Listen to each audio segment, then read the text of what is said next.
Okay.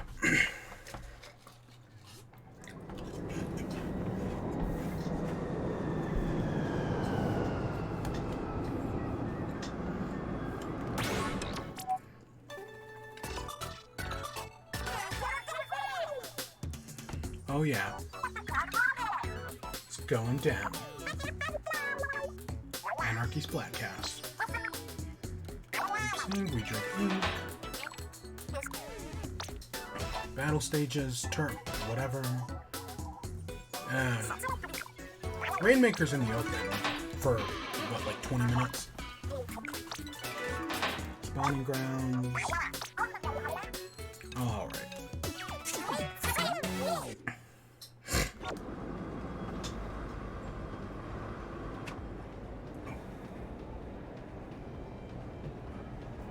All squids love log.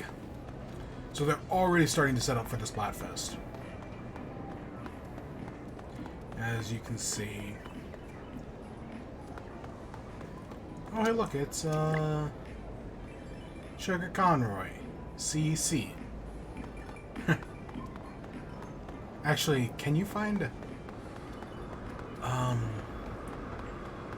It's somewheres over here. One of these little, like, jellyfish guys can walk in to the crane, and it sends them, like, flying into the air.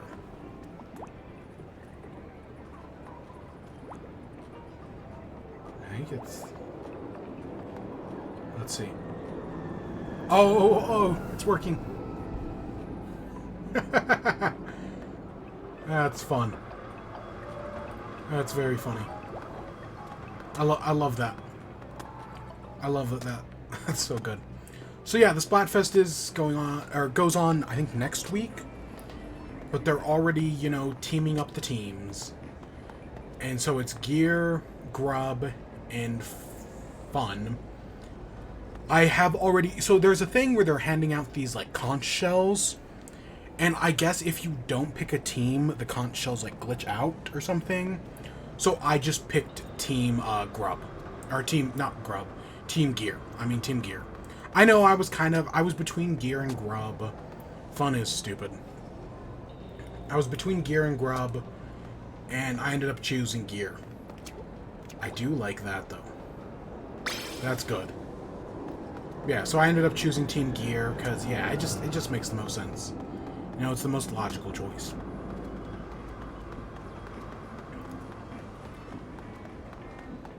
Let's check the shops real quick.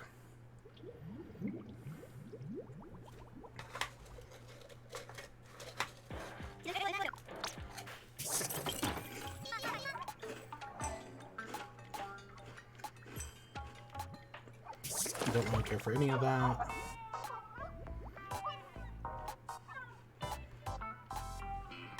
I don't think I need any incline gear. And I definitely don't need thermal ink. Ugh.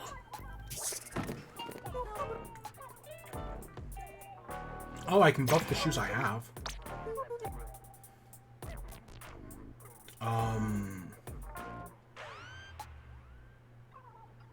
I want to buff the Sundown. Okay, that's good. That's a good thing to have. No, I don't need that on the main.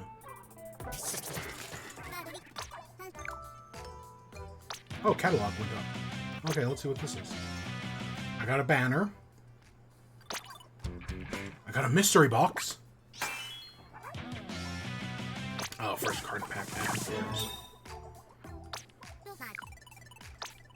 I'm gonna buy a squid bumper. Sure, I'll buy a comic book. Skateboard.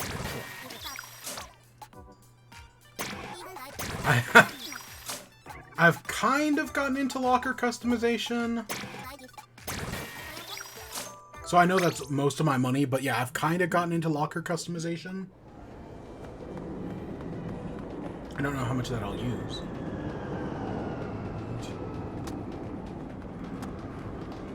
Oh, grub. There's some great artists. Of course, I mean, of course there are, but...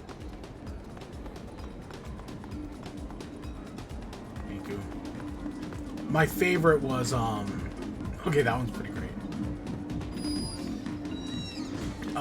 The, creator of Amphibia did some artwork. That was, I probably can't find them if I go looking for them, but yeah, that was one. Yep. Wait, is that Shafrillet? Wait, the animator reviewer guy? No way. I mean, it's possible. Yeah, and of course, like the famous people post their stuff on Twitter, and then that rises up through the thing. Game Explains, right?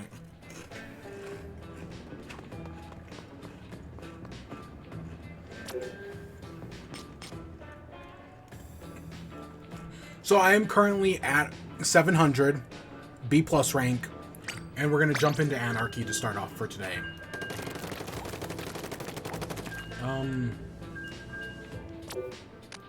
I don't think I can I don't think I can show my gear anywhere. I'll show it, but yeah, it's not much. I think I've got a swim speed up on something. I don't remember what anything else has.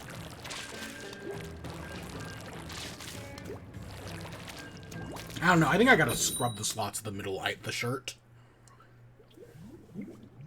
That sounds right in my head.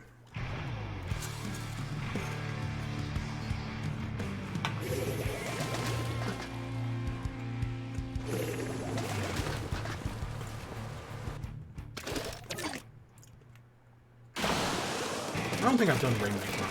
Have I done Rainmaker on this map?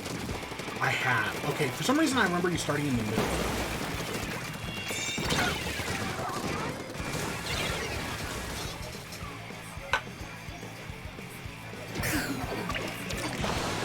That's already not a good start.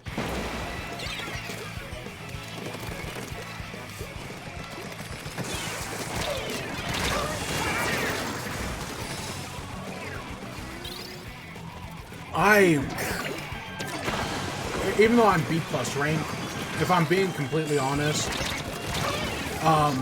most ranked modes have not been going well for me, other than Splat Zones.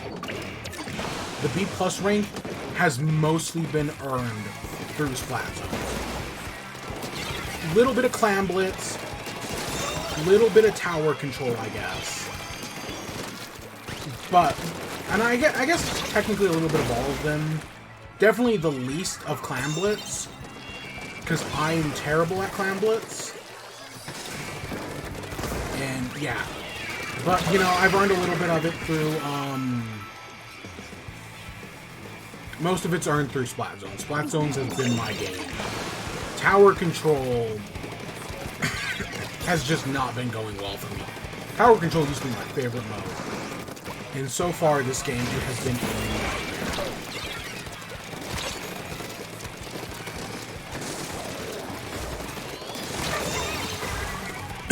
Yeah, tower control has just been a freaking nightmare. Rainmaker, I haven't played Rainmaker that much. I think it's gone okay-ish. And then there's one map of Splat Zone specifically that no matter how much I try, I cannot win. I think it's Hammerhead Bridge. I've won Hammerhead Bridge once, I think. And that's out of playing it like a dozen times.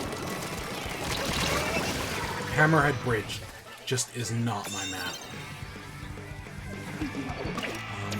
I don't even think I've done Rotten World yet. I've done I think I've done it. I know I've done Mako Mart. And I've got decent results with Mako Mart. I've got decent results with that other map.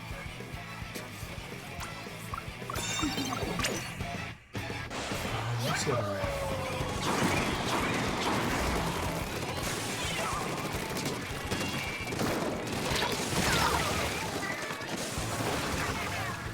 There's one other one. It's just Hammerhead Bridge. She's been a nightmare and a half. Yeah, the only time I won it was in one of the series battles in 5 series games. We got it once out of the 5 series, and I was able to win that one. Other than that,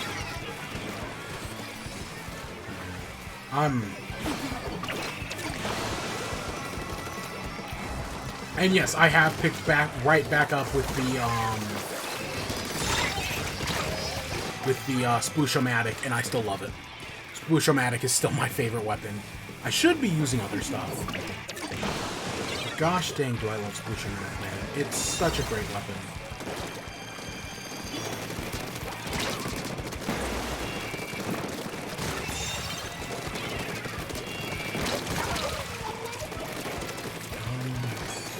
I was like, I know we have the Rainmaker.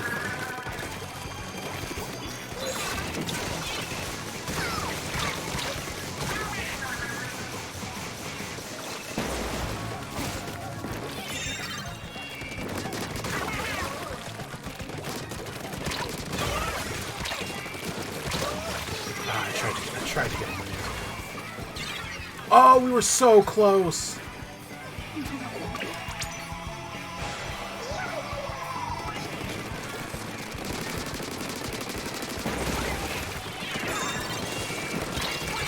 Oh my god. We took the lead. We took the lead, and I don't... They might have enough time to get it back, but I don't think so. As long as we play on the defensive.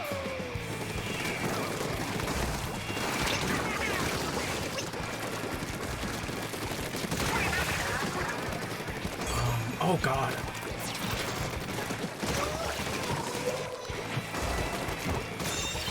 Oh, that was so...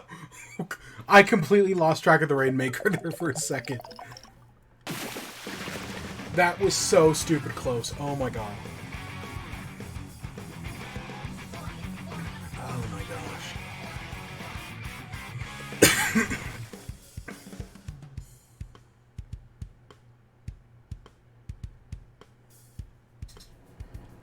And for winning that battle, we get 8 points.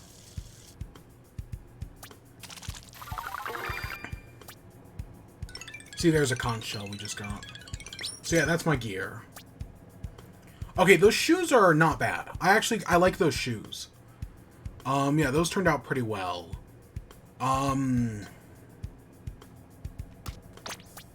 The shirt needs work, and the hat's kind of whatever as well. Oh, I got a new badge. Oh, that's cool. I think I can do that in here, yeah. So yeah, that's for spending 100k in Hotlantis. And that's for 30 wins with an Ultra Stat. Okay, that's cool. I have no idea why I got this tag. I'll be honest, this just showed up. This is the one we just got from leveling up. And this one I got from the Gacha machine. Oh, and it's got my Sploosh-O-Matic front and center on it. Ugh. I'm convinced this cough will never end. I'm convinced the cough will never end. Let's actually equipment. But yeah, so I've been using the Sploosh-O-Matic. Still love that weapon. Oh yeah, I got this hat. Not a bad hat. I mean, speed up and some quick super jump. Not bad. This one, yeah, I need to scrub the slots on this one, honestly. This one's not great. Let's try out let's get some levels up on those. And then, yeah, we just upgraded that. Yeah, those shoes aren't bad. I don't think so anyways. The shirt still needs to be leveled up. If we can get some more quick super jump on that, that'd be nice. I got the shirt, which isn't bad. Alright, Ninja Squid plus 2, savers. Yeah, that's gonna... I don't know, you can kind of... I'm trying to play this game better. I'll be honest. When it comes to actually... Right, you know, in Splatoon 2, if you go back and watch my Splatoon 2 videos, I was all about speed, right? Speed Gear. Speed Gear and Ninja Squid. This one, I'm trying to play a little smarter. I'm trying not to use that Ninja Squid on everything, even though I love the ability. And it works really well in the Splooshomatic. Right, it works pretty well there. I saw something really interesting. Where, yeah, they did something like, where they, like, flick it back and then jump forwards. That's real. This squid roll stuff has a lot of potential as well. Especially, I've never been able to use it in battle. But that is so... Being able to, like, quick jump off walls.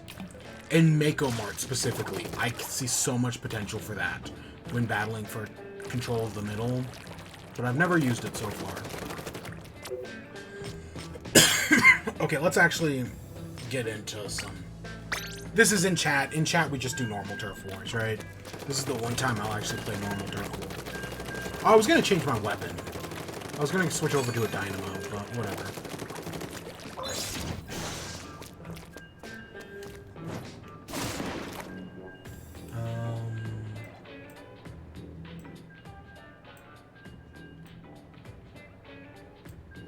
So yeah, I guess we should actually, you know, we're starting super late tonight.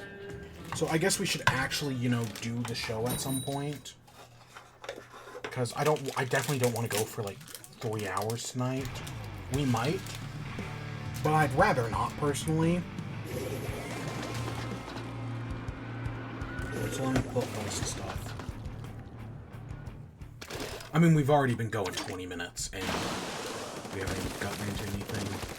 So I guess let's do our first story for tonight. So there was, like I was predicting, there was a Nintendo Direct. Of course there was going to be a Nintendo Direct. It was going to be before Tokyo Game Show, because a lot of these things, a lot of games that they show off during these things, usually have some sort of representation at Tokyo Game Show. So it makes sense for Nintendo to, you know, do a Direct before Tokyo Game Show. Especially because they're usually contractually obligated to do it. Right? Usually there's some sort of contractual obligation between Nintendo to, you know, do one of these. But yeah, so the Nintendo Direct finally happened this week. And, the general reaction to this Direct seems to be pretty negative. It's been called the Farming Simulator Direct. And there's a good reason behind that, and we'll talk about that. But I think it's okay. I honestly do. You got some good announcements here. The problem is, they were good announcements. Like, it's good quality. Or, like, right, they're good announcements. So it's like, oh, yeah, this should be great. But they didn't have much substance to it. Right? It's like, oh, this is a great thing to be announced during a Nintendo Direct. I wish there was more to it than this, though. I'm trying to think of a good food comparison, because there's definitely one in there. Right, you know what? Here's the example I'll use. Wide as an ocean, shallow as a puddle. There's a lot of good announcements in here. It's just they're all very shallow. Right? I mean, Pikmin 4 was basically a logo announcement. The Breath of the Wild announcement was another teaser trailer announcement. Yeah, did they show more than last time? Did we finally get the title? Yes. Still very... Like, people are waiting for a blowout Zelda announcement. This was not a blowout Zelda announcement. This is not the Zelda announcement everyone wants. You know? Does that make sense?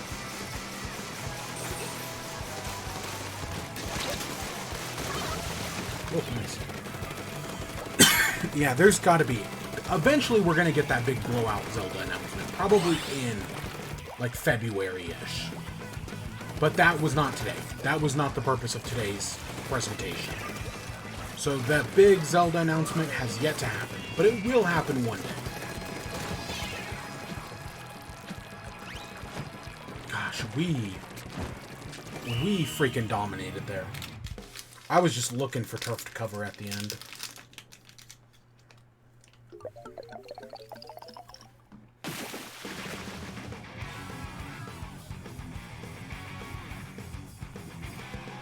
Yeah, oh my gosh, we did so well.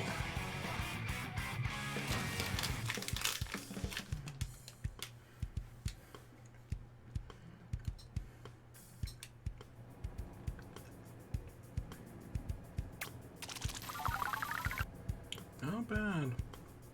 Yeah, I'm fine. Keep going. God, yeah, 62%. They only had 24. I wonder where the missing,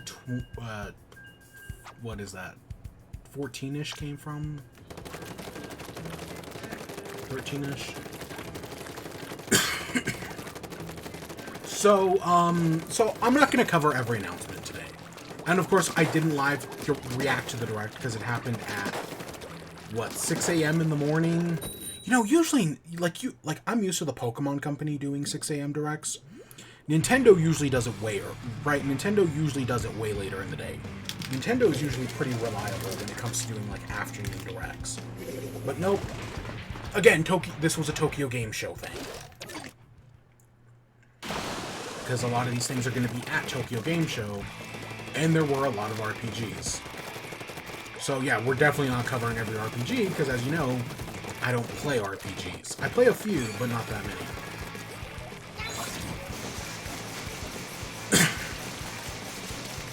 So yeah, let's start off. So it started off with the new Fire Emblem game. Now, as they started showing off this new Fire Emblem game, my first thought was, God, are we getting another Warriors game? Because it's showing off all these, like, previous Fire Emblem characters. Like, oh, there's Roy, there's Mart, there's Lucina.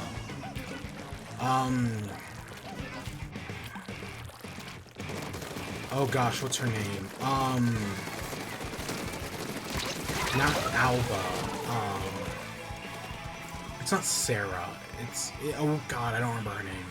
The mage from, like, the one that got remade a few years ago. It was like, oh, here's a bunch of classic Fire Emblem characters, right?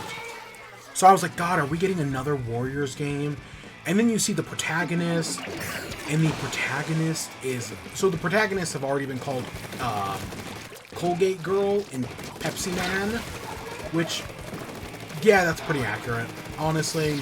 Not that I hate their design. Like, it's definitely like a, oh, spot the main character, right? Like, there used to be a meme in anime where it was like, spot the main character. Because the main characters always had crazy and wild hairstyles. But nothing will ever beat that. The post that originally came up with that term. That I think was talking about, like, Card Fight Vanguard or something like that. That is some fucking animated hair, man. Like, seriously, that's some serious anime hair right there. I tell you what. So yeah, that's a whole thing. But I'm honestly fine with it. It's very in line for how Fire Emblem has been doing protagonists recently. They've definitely been getting, I don't know, Byleth, I guess, was more contained than, like, Corrin. But yeah, no, I think they're fine, you know? Honestly, I have no complaints. They're weird, but hey, I like weird, you know? But yeah, so we find out basically that these Fire Emblem, they have, like, these rings that allow them to summon... I don't think it's summoning the characters. I think it's summoning the spirit of the character. And then they either get, like, some sort of boost, or they get the power, or maybe it's like a JoJo, like, they have, like, JoJo-style stands. That's totally possible. You know, there's a lot of things going on here. But the game's called Fire Emblem Engage. You get it because Fire Emblem's a dating sim. I know, it's pretty funny, right? Fire Emblem's a dating sim, so we're gonna call the new game Engage. And the things that they use to summon these past heroes are wedding rings. Yeah, no, I think it's okay. You know, I have no problem with that. You know, I'm just glad it wasn't another Warriors game, because we just got one.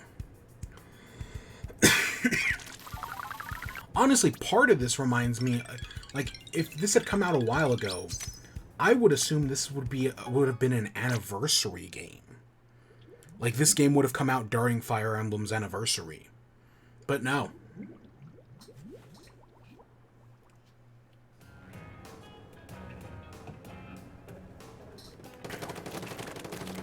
Yeah, they showed, like, they mostly focused on, like, Marth. But, you know, they showed other characters can get these wedding rings that allow them to summon past characters. The villain is also getting one. Which, I don't know if Fire Emblem has any iconic villains, per se. Yeah, tower control, whatever. Yeah, I don't know if Fire Emblem has any iconic villains. Like, I can't think of any. I'm sure a real Fire Emblem fan. Other than, like, Evil Robin, I can't think of anyone else. Which, that's a whole thing I'm not even going to get into. I need to play Three Hopes. Or Three Houses, I mean. I have Three Houses. I got it for, like, 20 bucks a while back. I got Fire Emblem Warriors for, like, 10. I think it was actually 15. And I've just been sitting on it this entire time. I really need to play Three Houses. But yeah, no, I think it looks like another Fire Emblem game. It's definitely a little more fan servicey, like a Warriors game. Like that fucking mobile game, but I honestly don't really have that much of a problem with it. As someone who's very outside of the Fire Emblem community, yeah, I don't really have that much of a problem with it. Next up, It Takes Two got announced to be coming to Switch. This had been rumored. Oh my god, why am I doing so bad? This had been rumored, right? It Takes Two was coming to Switch. I thought that made sense, you know. That's a logical choice to come to Switch. And yeah, especially because I still haven't played It Takes Two, mainly because I don't have any friends. But I'm definitely curious to play it. I don't think I'll pick it up on Switch, but you never know, right?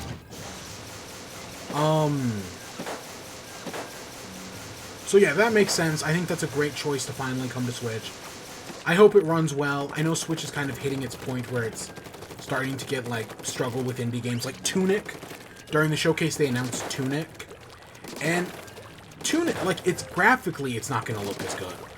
So I'm like, I mean, it is a very pretty looking game. I'll say that. It's a very pretty looking game, that Tunic. But, I don't know. It's definitely got... Because I said before, Fall Guys was the first time I saw the Switch. Like, people complain about the Switch being worse, but Fall Guys was the first time I saw the Switch and was like, yeah, no, maybe the Switch's age is really starting to catch up to it. A Switch Pro coming out in, I don't know, May 12th would be very nice. But we'll see if that ever happens. But yeah, so It Takes Two. Fatal Frame, I think this is another remake. I don't think this is a new game. Because as far as I know, this is the remake of the third game. Because there's 4 Fatal Frames, and I think this is the third one. Now, I thought Fatal Frame was a second-party Nintendo series. I thought Nintendo owned the exclusive rights to... Like, I thought Nintendo... Kind of like how Nintendo has, partial rights to things like Pokemon and Xenoblade. I think Nintendo has partial rights to Xenoblade. I thought Nintendo had partial rights to Fatal Frame, but no, they're publishing, as far as this new Fatal Frame is being put on Xbox and PlayStation. And maybe even the re-release of Maiden of Blackwater also is coming out on those other systems. So yeah, I thought, because I remember some sort of like deal that happened that gave Nintendo exclusive rights to, like, both it was a series that they own like rights to, but there was something else, like they like bought out the publisher or something had happened. I swear I remembered something happening. But no, I saw an image, and I think it's real, that shows that, yeah, this is coming to other systems as well. And yeah, as far as I know, this is a remake. But you know, Fatal Frame is, from people who play it, I hear it's a really good franchise. I've never played one, but I hear people do really like them. So I'm glad they're getting more chances to succeed, you know? Like, they definitely deserve it. Xenoblade Chronicles 3 got a DLC announcement. They introduced this new robot character who just, like, their proportions just, like, it's a human head. But the rest of their proportions just are wrong, right? Like, they're more, like, I think they're, what, a cyborg, I guess? But they look like it's very like slim proportions.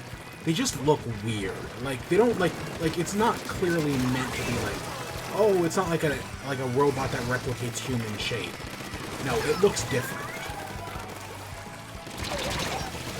So yeah, it's a weird design, but hey, more Xenoblade DLC. They released the swimsuits, which I think that was a thing that they also did with Xenoblade Chronicles 2. Was in one of the DLCs they added swimsuits. I could totally be wrong about that. But in my head, that sounds right. I talked about Tunic. They announced the first Splatfest, Grub, Gear, and Fun. Again, I am Team Grub. I'm excited. God, we got destroyed.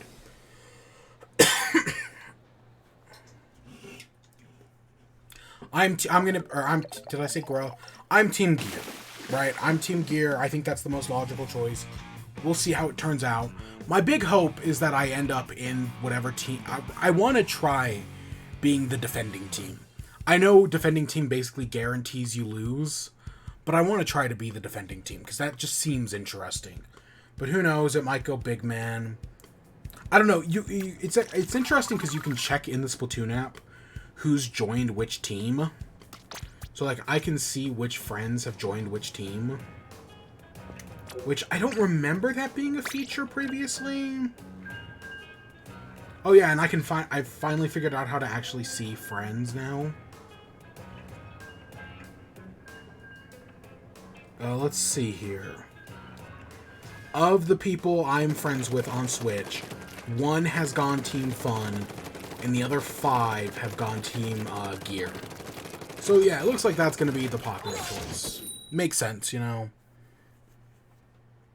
Actually, while I have the app open, let's see. Anything good on Splat now?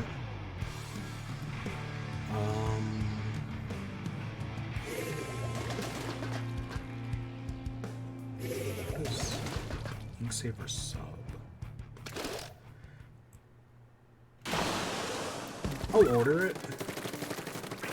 Yeah, some socks and sandals. Okay, let's see what's up next. Yeah, I do want to be the team. It looks like based on the footage they showed, the Ultra Signal works the same way in this game as it did in the previous one. So it looks like that aspect hasn't changed. But yeah, so the Ultra summons the Mega Sprinkler or whatever it was called. So it looks like that's still the same.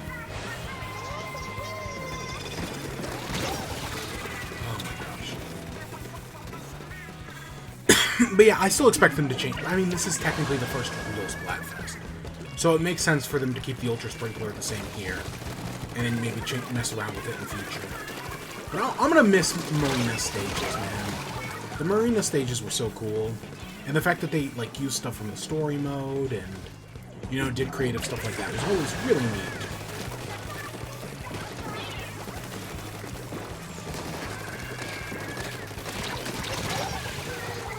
Next up, Octopath Traveler 2 got announced. God, so I don't have it written in here, but Square Enix also announced another. There were a lot of Square Enix games in the showcase. Because again, Tokyo Game Show starts in a few days. But one of those games had, like, they released with, like, a working title. And it's maybe the dumbest Square Enix working title to date. Like, seriously, it was so bad. It was like something... It wasn't like... It was like Envious Village or something like that. Like... Egregious Trebuchet. It just had a stupid fucking name like that. Oh my god, they actually got away like that. Yeah, Octopath Traveler... I did not play the first Octopath Traveler. I almost bought it... Because at one point there was a price error at, like, Target, where they had the game listed for, like, $10. And I bought the price error. And I was like, oh yeah, I'm gonna pick it up. Yeah, at that price, of course I'll pick it up. And then then of course they realized, oh wait, this is a price error thing. And before I could pick it up the next morning, they canceled it. So yeah. Ended up not getting it. But I definitely wanted to. I'll say I wanted to.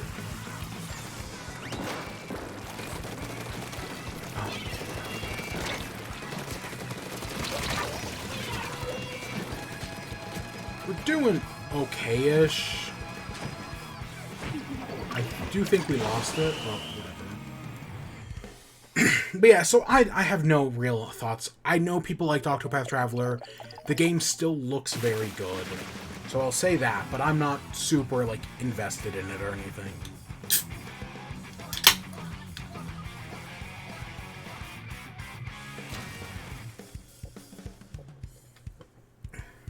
Yeah, I'm not, like, super, like, you know, it happens, it happens. You know how these things go. Next up, they showed off Mario plus Rabbids Sparks of Hope. Which, again, I still have very complicated feelings on. Because on one hand, Ubisoft is the company that's mentally and physically abused their employees. But on the other hand, of those abuse allegations, Ubisoft Milan is... which makes Mario plus Rabbids Sparks of Hope, is sparsely mentioned. So, yeah. But supporting Ubisoft Milan is still supporting the Guillemets, which are, you know, the heads of the company and have done a lot of the abuse allegations. So I'm probably not going to pick it up, but it still looks very good. And after this new trailer, people are convinced that the main villain, Cursa, is Rosalina. That Rosalina has been possessed or something, and that she's the villain. Which I actually love that idea, because we see Rabid Rosalina, but we haven't seen actual Rosalina. And the idea of, right, that's kind of weird, you know? If we're seeing Rabid Rosalina, but not actual Rosalina. So giving Rosalina a sort of villain transformation, akin to Peach in Thousand Year Door, or in, what other games has Peach turned evil in? I know it's happened in at least 2 other games. I know Peach has turned evil in at least 2 other games. The only one I can think of is Thousand Year Door. I know it's happened elsewhere, though. But I love the idea of them doing evil Rosalina. That sounds like a lot of fun. Honestly, I do think, like, I think evidence so far had been kind of sparse. This is really the first piece of, like, big evidence. Because it's all with the eye, right? Like, this Cursa has, like, a single red eye. That, yeah, it kind of does look like the single right eye of Rosalina. So I definitely see where people are getting that speculation. Oh, I got blasted. Okay, I thought the thingy killed me. But yeah, so the game still looks great. I probably will not be picking it up. It comes out in October. Next up, they talked about N64. I still hate how Nintendo is rolling out N64 games. It still sucks, especially because they announced a bunch of games during the showcase, and most of them come out during, right, like 2 or 3 of them come out this year, like the first Mario Party. I want to say Pilot Wings is this year, but a lot of these other games aren't coming out until next year. That sucks.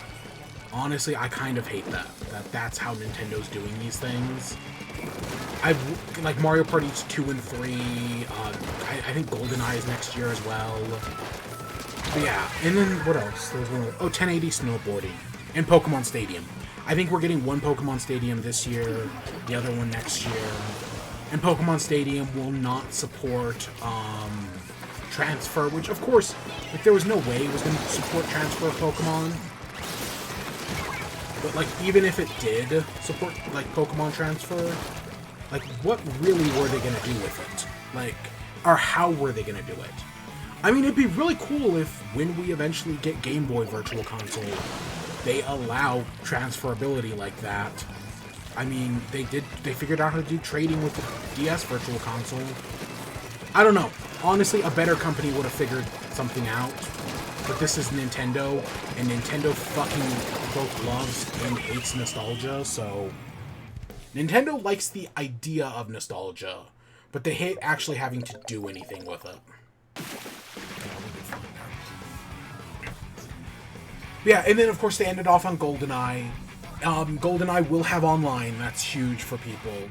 GoldenEye has not aged as well as people think. I want to make that very clear.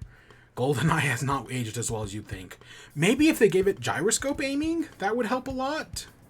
but they're not going to, so yeah. Okay, give me some intensify action, maybe. Yeah, there we go. Yeah, it's okay. Yeah, I'll keep going. Yeah, so, and then they all, so there were, like, all these rumors about the GoldenEye remake.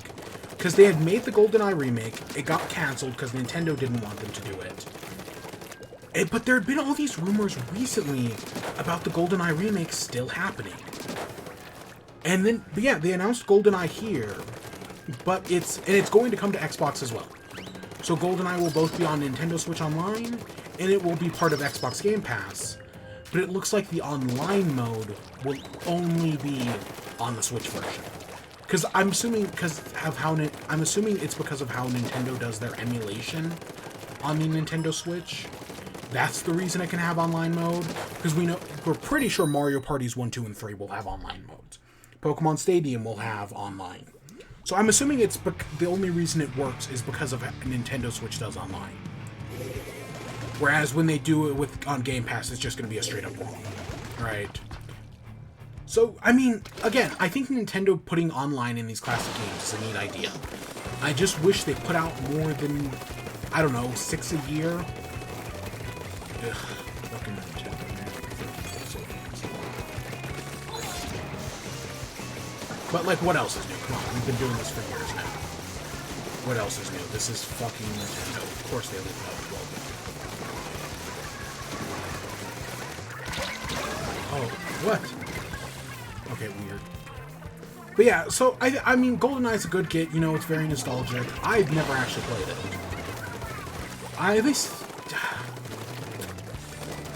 I just know everyone jokes that Perfect Dark is actually the better game.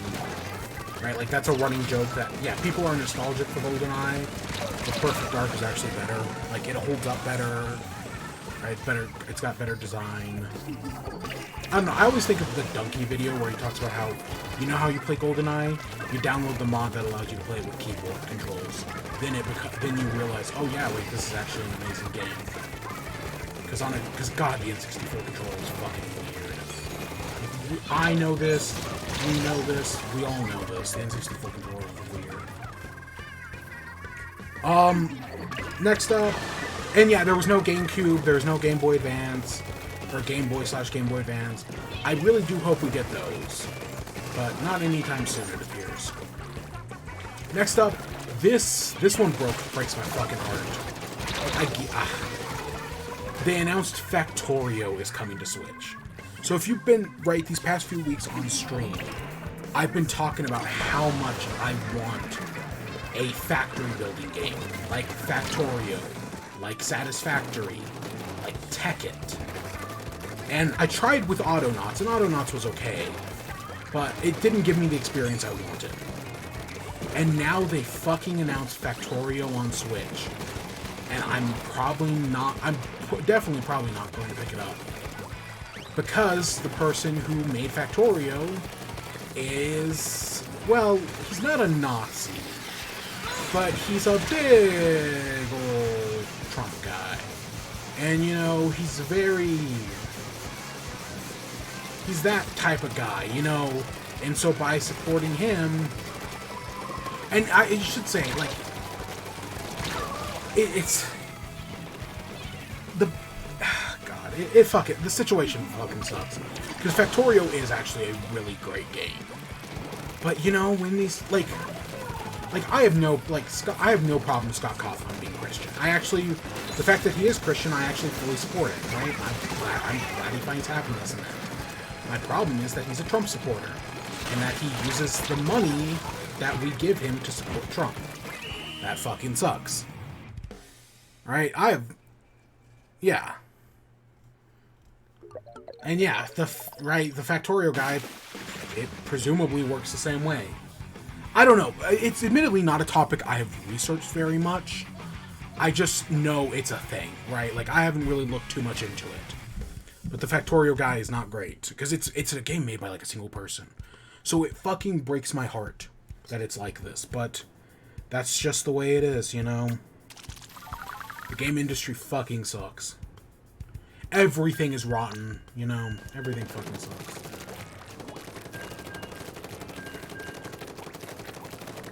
IB got announced coming to Switch.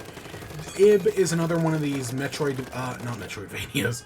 Another one of these, Earthbound-likes. Right? Like your Undertales, like your Lisa the Painful? God, is it Lisa the Painful? Like your Y2Ks, there's another good one. I guess someone did a poll earlier in the week asking what people's, favorite Earthbound was. And I think Y2K actually won it, which I think is very funny. Because I know a fair bit about Y2K. Oh my god, that fucking game, man. That fucking game. Go watch the documentaries. But yeah, IB is another one of those. It's another famous one, I guess. I don't know, the name sounded familiar. I honestly don't know much about it. As I do with most of the... I literally only know, the Earthbound likes I just named.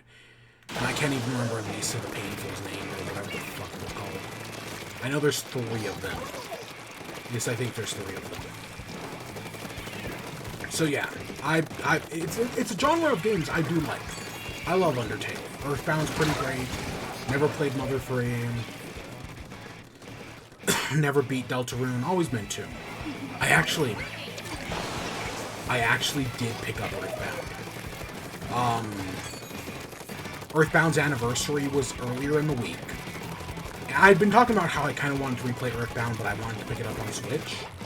Well, Earthbound's anniversary was earlier in the week, and as part of the anniversary, it went on sale. So they put Earthbound on sale on Switch, and I picked it up. So yeah, I now own a copy of Earthbound again. So I'm probably going to replay Earthbound at some point. Obviously not. I Let's Played it years ago, so do not expect that on stream. God, no. I'm never making that one. I mean, admittedly, because I'm such a small-time streamer and whatnot, I don't even know if anybody's here right now. Right? It did... Let's Playing Earthbound really did nothing for me. Right? I didn't get any of the hate that some people do. But, God, some people definitely do get that hate. But yeah. Mario Kart DLC was announced. They said, I think this fall, right, so it's going to be, I'm going to guess November. I'm going to guess they're going to get it out before Thanksgiving. Because, that's when people all get together on that Thanksgiving time. So it would make sense to get it out before then. But yeah, that got announced. The 2 courses that I think we already knew were coming. Because I think the entire next DLC wave has been leaked. Which, of course, the fact that Nintendo only showed off 2 courses from it, well, hey, the entire wave has been leaked, so, I mean, what does it matter? But yeah, Merry Mountain and Peach Gardens. I really like Peach Gardens with the DS track. I don't know how it's viewed in the popular consensus, but personally, I remember really liking Peach Gardens on the DS. So I think that's a cool get to come back. And then Merry Mountains is one of, the 2 or 3 original courses that's not, city-themed.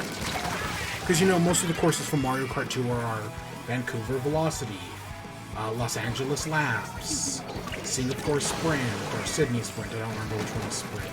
I think both Singapore and Sydney have those.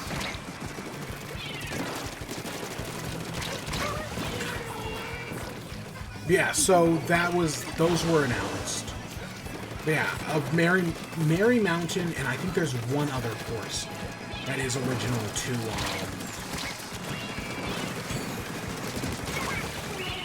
Mario Kart. That's original to Mario Kart Tour, and I don't remember what it is.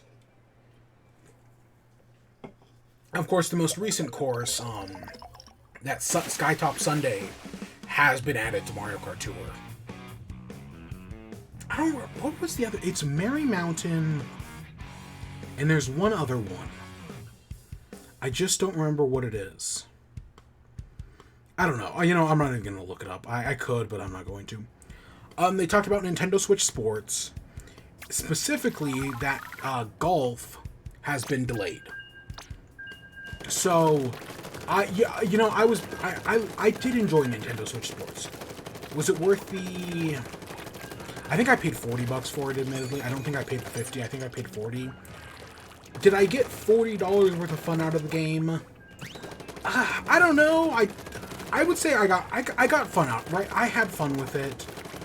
I hate how they rolled out, like, costumes and whatnot for that game. I hated the fact that, like, other people... Oh, they're playing table turf? I still have not checked that out. I've been waiting to do it on stream. I still have not checked that out. But yeah, I kind of hated how they were rolling out the weekly costumes. Because, you know, it's a lot of that Battle Pass-ish bullshit. Which I did not realize. The catalog in this game is a Battle Pass. It didn't click for me until I looked... Because I was trying to figure out, like, what's on the catalog. And I found... You can find it on the mobile app. The catalog in Splatoon 3 is a Battle Pass. That's exactly what it is. And it goes to level 100. There are... It's either 100 or 99. I kind of don't remember. But yeah, it's basically a Battle Pass. So... That's a thing. But yeah, God, so now I have 2 fucking Battle Passes in my life. Because Fall Guys Season 3 got announced. Or Season 2 came out. Now, it got both announced and came out in, like, a week.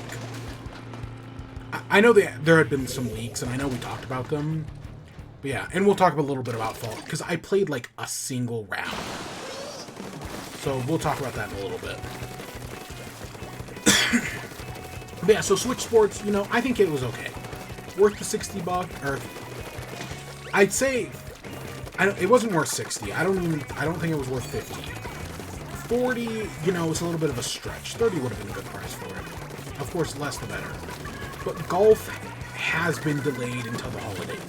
So whereas I think they're going to get the Mario Kart DLC out before Thanksgiving, I think it would make sense to get the Switch Sports DLC out before Christmas.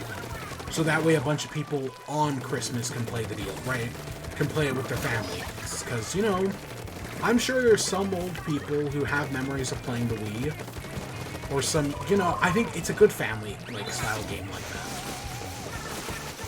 So I think that would make sense to get out.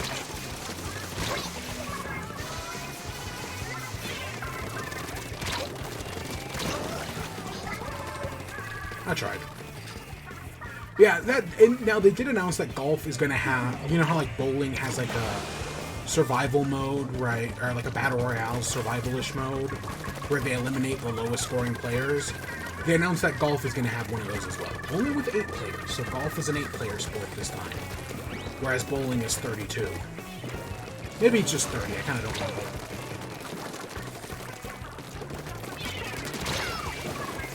But yeah, so that was another announcement they did.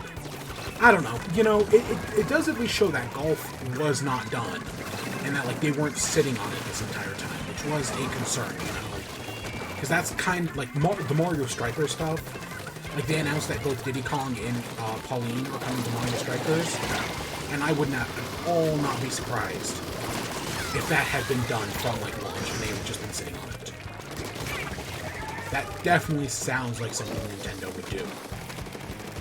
I mean, there's definitely some stuff in Splatoon 3 that is done that they are currently sitting on. Some new weapons, some new stages. And sometimes it's okay. You know, I know people are like, oh, that's always a bad thing. Sometimes it's okay. I think Splatoon actually has a great job at doing that.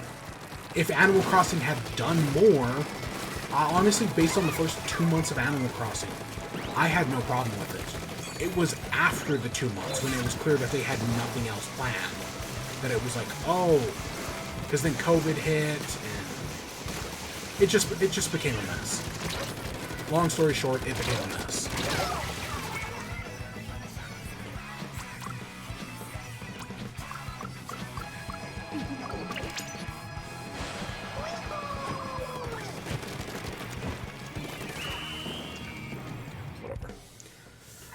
So then Mr. Miyamoto came out, and he was like, oh yeah, Mario Brothers movie, we're making good progress on it. Okay, good. I was like, that's close, but yeah. right? He was like, we're making good progress on the Mario Brothers movie. It'll be out, right? It'll be out next year.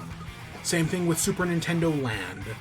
It'll be out in Hollywood, California next year. I actually do. I want to go to Super Nintendo Land. I actually really do.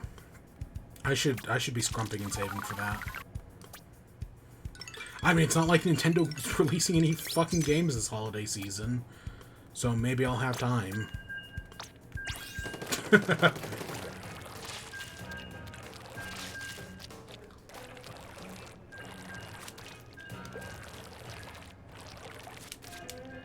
trying to figure this out. Yeah, like, look at that. Like, it's just a quick little turn back. And then you go back, and yeah, that's very interesting. It's definitely, you have to get that quick turn back. And I'm assuming Intensify Action helps with that. Or else, what else does it do? But I thought it was important to at least get... Okay, you actually go up that one. I feel like you go up that a lot faster now. But yeah, so Mr. Miyamoto came out and he made those. Then he started talking about Pikmin Blue. Now, I will admit, the second he started talking about Pikmin Blue, I knew Pikmin 4 was confirmed. Right? It was one of those things where it was like, beyond a shadow of a doubt, this means Pikmin 4 is real. But, you know, he talked about Pikmin Bloom for a few minutes. And then, yes, he revealed that Pikmin 4 does exist, and it's coming out next year. We got a few, like, short little videos that were a few seconds in, like, a single screenshot, and that's it. That's all we have on Pikmin 4 at the moment. So it's not much. We don't know much about the game. But yeah. Now, the reason why I knew the second he started talking about Pikmin Bloom, besides for the obvious, it's the fact that... So Bethesda actually came up with this strategy. It's that when you're going to announce a mobile game of something, you need to announce a non-mobile game version first. Or you need to announce something non-mobile first. So when Bethesda was announcing Fallout Shelter, they also announced Fallout 4. When they were announcing Elder Scrolls Blades, or whatever that mobile game was called that nobody played, and I don't even know if it still exists anymore. Before they did that, they announced that, hey, guess what? We're making Elder Scrolls 6. So people disappointed with the mobile game, well, hey, the next mainline game in the series will be coming. Right? Bethesda invented this strategy, and they've put it to decent use, you know. I feel like they did fuck it up at one point with some... Was it Fallout 76? I don't know. I feel like they fucked it up at some point. Infamously, Blizzard fucked it up. Blizzard announced that, hey, we're making the mobile game Diablo Immortal, but they didn't also announce Diablo 4. That was how Blizzard fucked it up. And then, of course, in backpedaling to, you know, try to fix the massive PR mess they made, they announced Diablo 4. Whether the game was in development or not, it was definitely in development after that. Same thing happened with same thing happened with Overwatch, but okay, not entirely, because that was to cover a different PR disaster. But literally, that's the only reason Overwatch 2 was announced, was to cover a different disaster the same year. Yeah, no, I think there was like a rumor that Diablo 4 was in development that year, but nothing was confirmed. But yeah, Blizzard infamously fucked it up. Yeah, Blizzard infamously fucked up that. And fuck Blizzard, you know. We have a story about Blizzard in a little bit. Because, yeah, they're doing fucking bullshit things. Not that I care, like, I don't play their games, but somebody does. But yeah, so Nintendo themselves have used this strategy as well. When, I think Fire Emblem, they used it for Fire Emblem. They used it for Metroid, of all things. That when they announced Samus Returns, they knew that people were going to be annoyed by that because it was a 3DS game. So they also announced Metroid Prime 4. They've done other stuff as well. Like that's the main example I can think of with Nintendo. but I feel like they did something with Fire Emblem. Like, it would not... Like, I feel like the Fire Emblem mobile game and then something else was announced at the same time. I don't think there was anything with Dr. Mario. Yeah. But yeah, Nintendo has used this strategy. And so, yeah, Pikmin Bloom was just kind of announced a while, like, six months to a year ago. And, you know, it exists. You know, I don't know if it's popular, but it's a thing that exists. So with Miyamoto bringing it up again, it was like, yeah, well, he's going to talk about it again because they're actually going to announce the thing that people want. Pikmin 4. And they announced Pikmin 4. So yeah, that's a whole strat. That's, boom, there's some marketing 101 for you.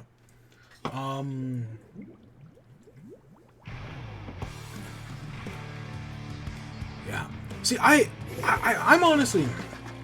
I don't know. It's very clear that Miyamoto cares a lot about Pikmin. Pikmin, like, I know, right, he created Mario, he created Zelda. But it's clear that in the modern day, right, other people take care of Zelda. Other people take care of, Mario. Miyamoto is not allowed, after everything that fucking happened with Skyward Sword, Miyamoto is probably never allowed to touch Zelda again, if I'm being honest. But, Pikmin is Miyamoto's baby.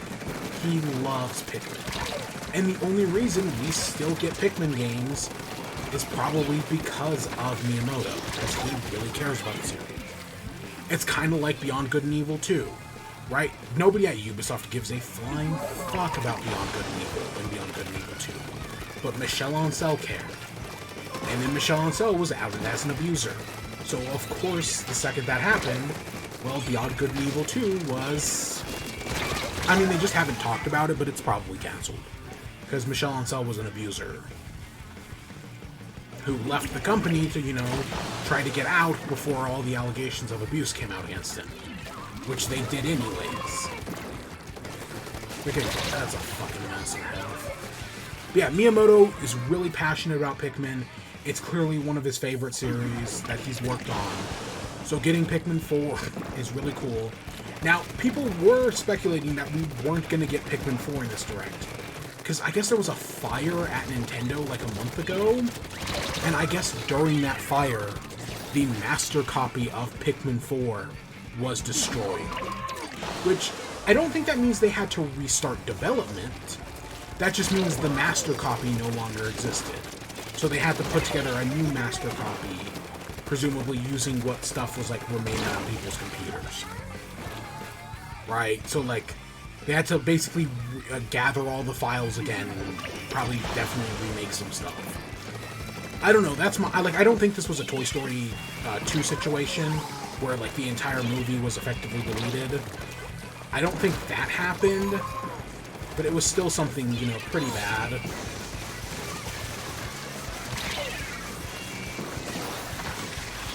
So yeah, that's the alleged story, is that, yeah, the master copy was destroyed of Pikmin 4.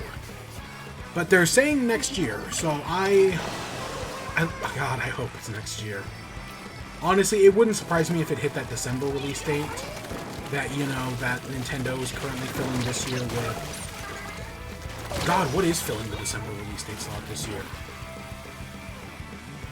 I know there's I know Callisto Protocol is filling it for everything else, but something's got to be filling it for Nintendo.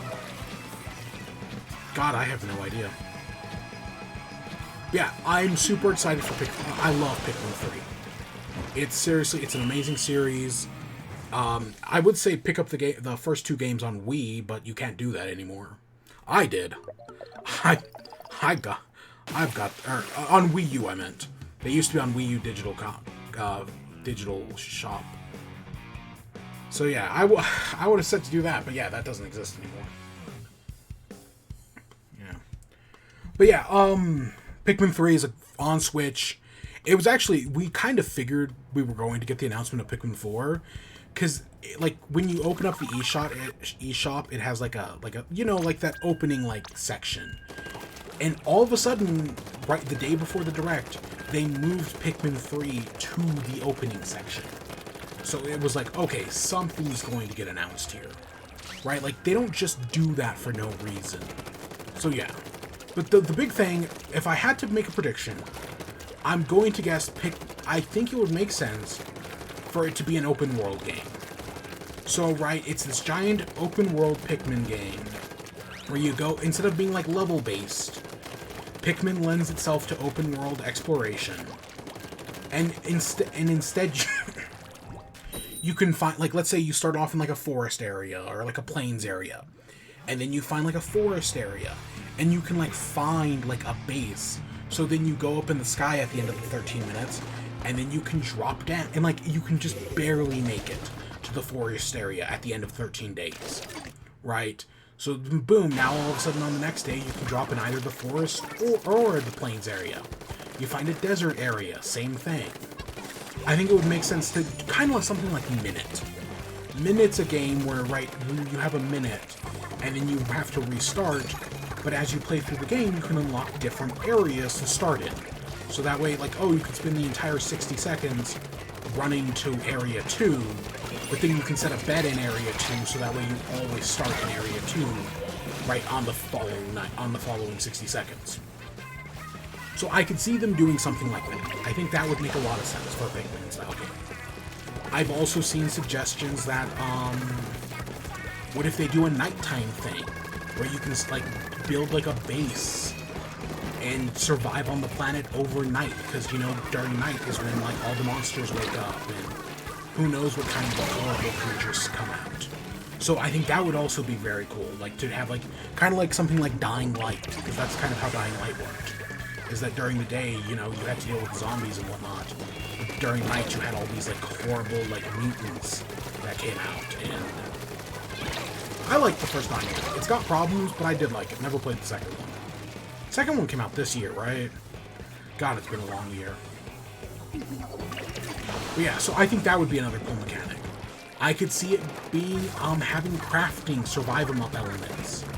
You know, like something like Don't Starve. Because, you know, Pikmin has always been about collecting stuff. Like, in the first game, you're collecting, ship parts. In the second game, you're collecting treasure. In the third game, you're collecting fruit. It would make sense if in the fourth game, you're collecting materials to, you know, build something like, I picture it being something like Grounded. You know, the Oblivion game that has you, like, as a little small person?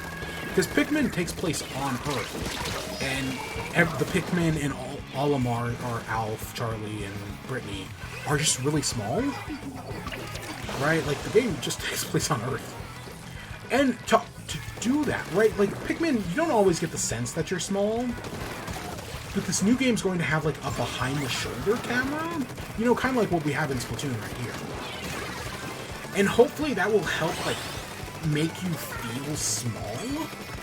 Because, you know, if everything else, if your character just looks small, right, maybe it'll help. Because before, I don't know. It's something, it was one of the few things Miyamoto actually talked about, is how the camera angle is going to be different. And, you know, I hope they bring back multiple captains. I hope it works like how it does in Pikmin 3, right, where you have these multiple captains and you can, like, order them to do things. It'd be interesting if you could, like, right, in that craft them up survival element, it'd be interesting if, like, oh, you find a pile of, like, twigs, and you could set your Pikmin to, like, gather wood, so at, like, the start of your day, you go to the pile of wood and tell your Pikmin to gather wood, and they'll just spend the entire day doing that, right? So that would be that'd be a neat idea as well. But I'm super excited for Pikmin 4. Of course, immediately, the second I was like, yep, let's see what Arlo does. Because Arlo has been begging for Pikmin 4 for years now. I've been one of the deniers, admittedly. But he's been begging, and here it is. So, yeah, that finally happened.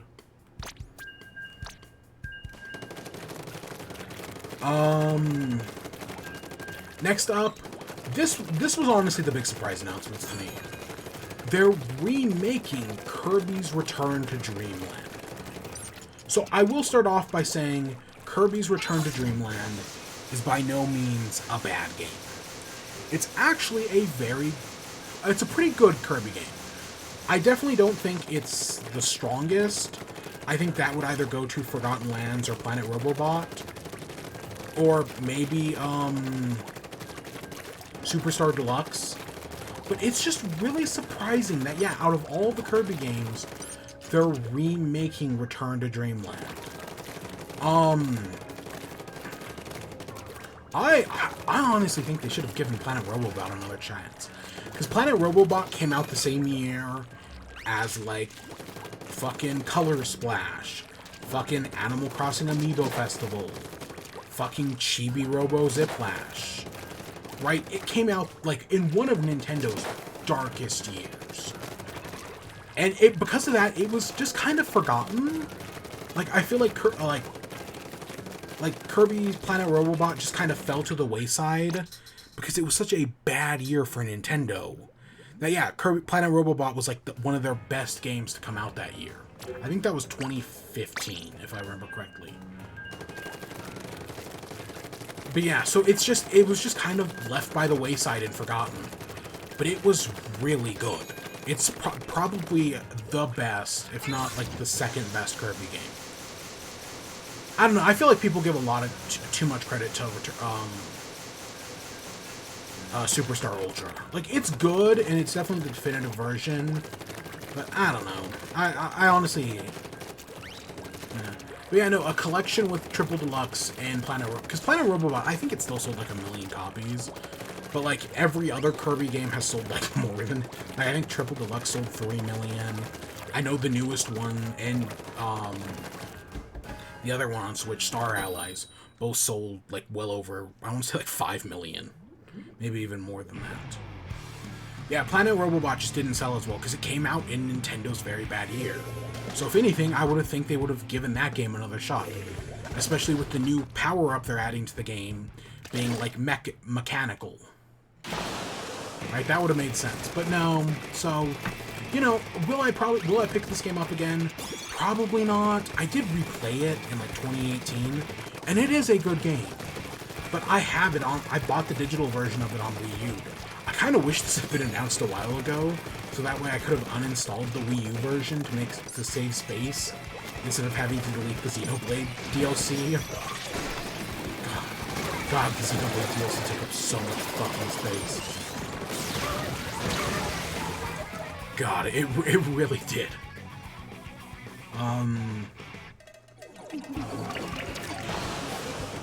But yeah, so, yeah, it's just a really random announcement.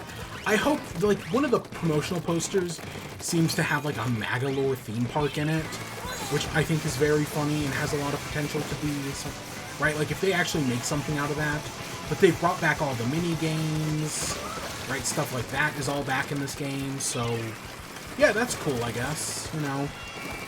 It'd be interesting to see it get online play, because, Star Allies did not have online. So I would love to see this game have online. It's not going to, but that would be cool. Yeah, that'd actually be really cool. And then they ended off... Let me make sure. Yeah, they ended off with Tears of the Princess. Or Tears of the Kingdom, not Tears of the Princess. So if you saw the news, right, the Queen of England died last week. And Nintendo decided that, to honor the Queen and whatnot, they weren't going to live stream this Direct in the United Kingdom. And of course, upon finding out the new Zelda game is called Tears of the Kingdom, the immediate speculation was, oh, okay, that's why they didn't live stream it in the UK. That makes sense. I get it now. But yeah, the game's called Tears of the Kingdom. And this was not the big blowout trailer people really want. People want to know so much about this game. And so far, we just got a little bit. We got a little bit more. It still looks really good. I'm not going to go over... I will say, so the trailer starts off showing us this, like, figure. This, like, masked figure. Or it's like a... Oh god, I don't remember what they're called. But it shows off this figure. That, right, is, like, carved into the wall. And I swear to god I've seen this figure before. They look so familiar. But I can't fucking place it. Part of me is thinking it reminds me of the Oricorio from Twilight Princess. Honestly, if I have any guess of what they look like, it's that. But I've definitely seen this creature before. Right? This, like, silhouetted figure. it looks familiar. Or not silhouetted, this carved figure. Because it's got like these like rabbit ears. It looks... You know what it fucking looks like? Okay, I'm gonna break the stream for a quick second here.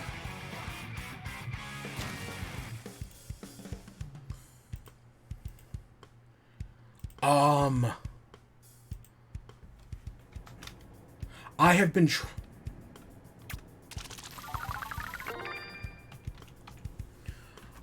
trying to rack my brain all week of what this reminds me of.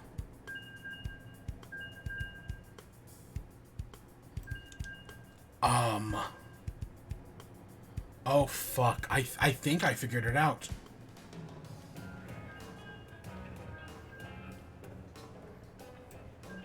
Oh fuck, I think I figured it out.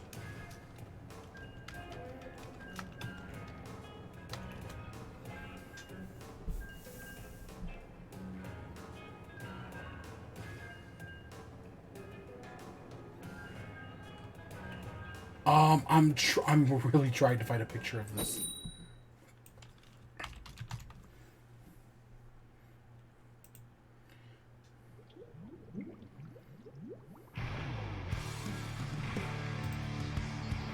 Okay, so, okay, fuck. As long as the stream hasn't crashed. Oh, fuck, I think I got it. I think I fucking got it. I don't know, so it looked familiar, and I had been trying to rack my brain all week about what it is. And I think I finally remembered what it reminds me of. Oh my god. But yeah, you know, I've seen a lot of speculation, like, oh, is this is this like a creature from the Twilight Realm? Is this Majora from, like some sort of like Majora's Mask sort of deity? Who fucking knows? Honestly, I have no idea. But you know, there's been a lot of speculation about that. The actual gameplay, you know, there's like this shot of like opening the doors that looks really cool. We get some shot. There's like this point where we see the rewind time stuff, and Link rewinds a stone, sending them like up into the sky. That's really cool. That's maybe my favorite shot in this thing. So I really like that. But there really just it ends off with like Link getting on this like metallic like bird glider thing. It looks really good. Right? There's a lot of stuff. We see a lot of floating islands. At one point you see that figure with like 7 tears. Like these like 7... I know tears have been used in a previous Zelda game. Or something.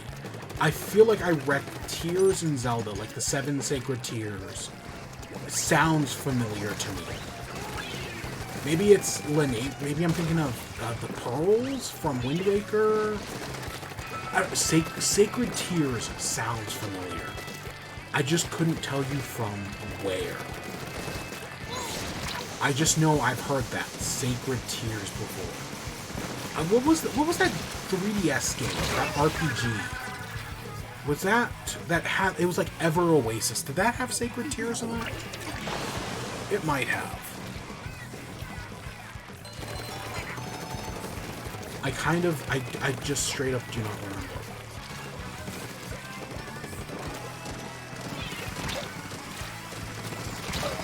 But yeah,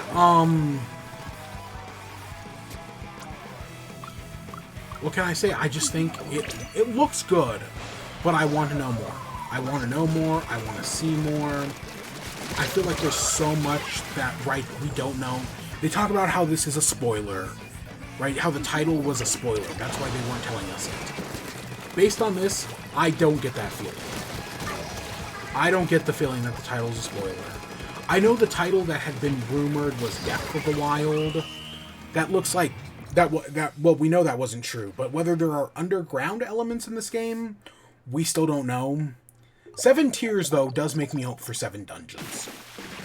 That is theoretically really exciting. I like the idea of 7 dungeons.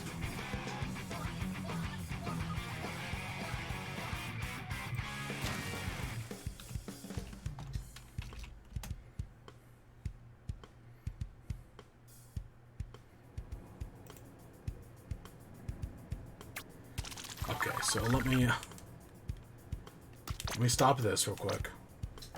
Okay, so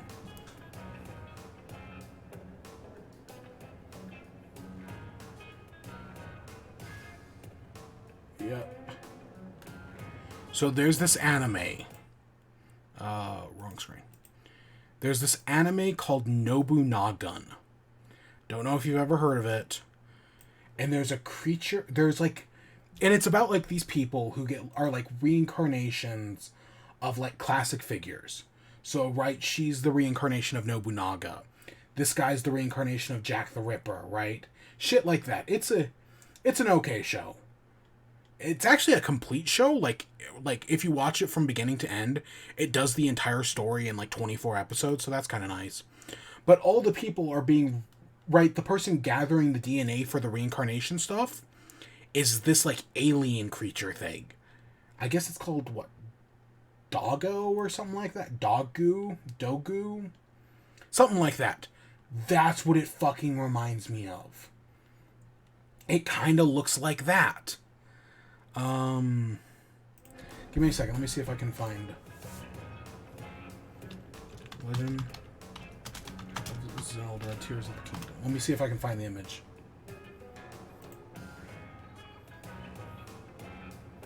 God, there's so much shit here.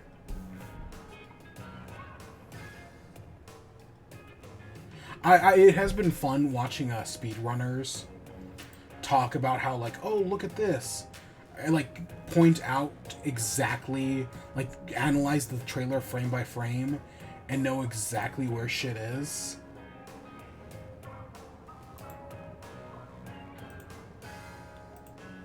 Oh, I don't want a PC Gamer article. I want the image.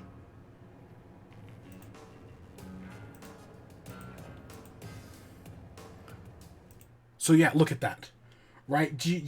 It's obviously different, clearly, but like you see, right, the big ears, the face. I mean the head's I don't know. Maybe that's what I'm thinking of. That honestly, that makes sense for what I'm thinking of. But yeah, and you can see the seven tears. I should look up what Sacred Tears is from, but yeah. So yeah, that's just. Yeah.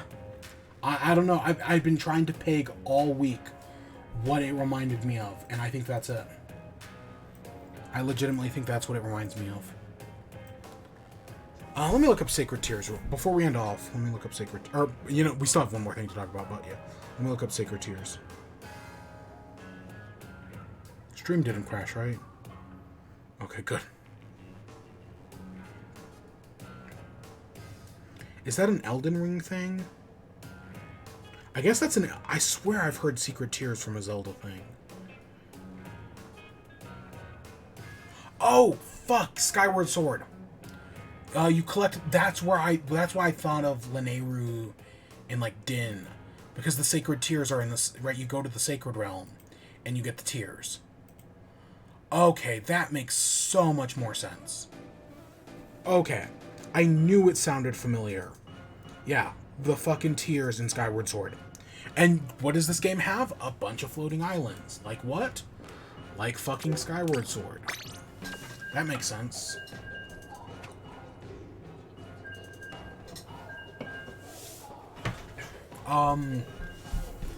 So yeah, the new, you know, I'm excited for for Tears of the Kingdom.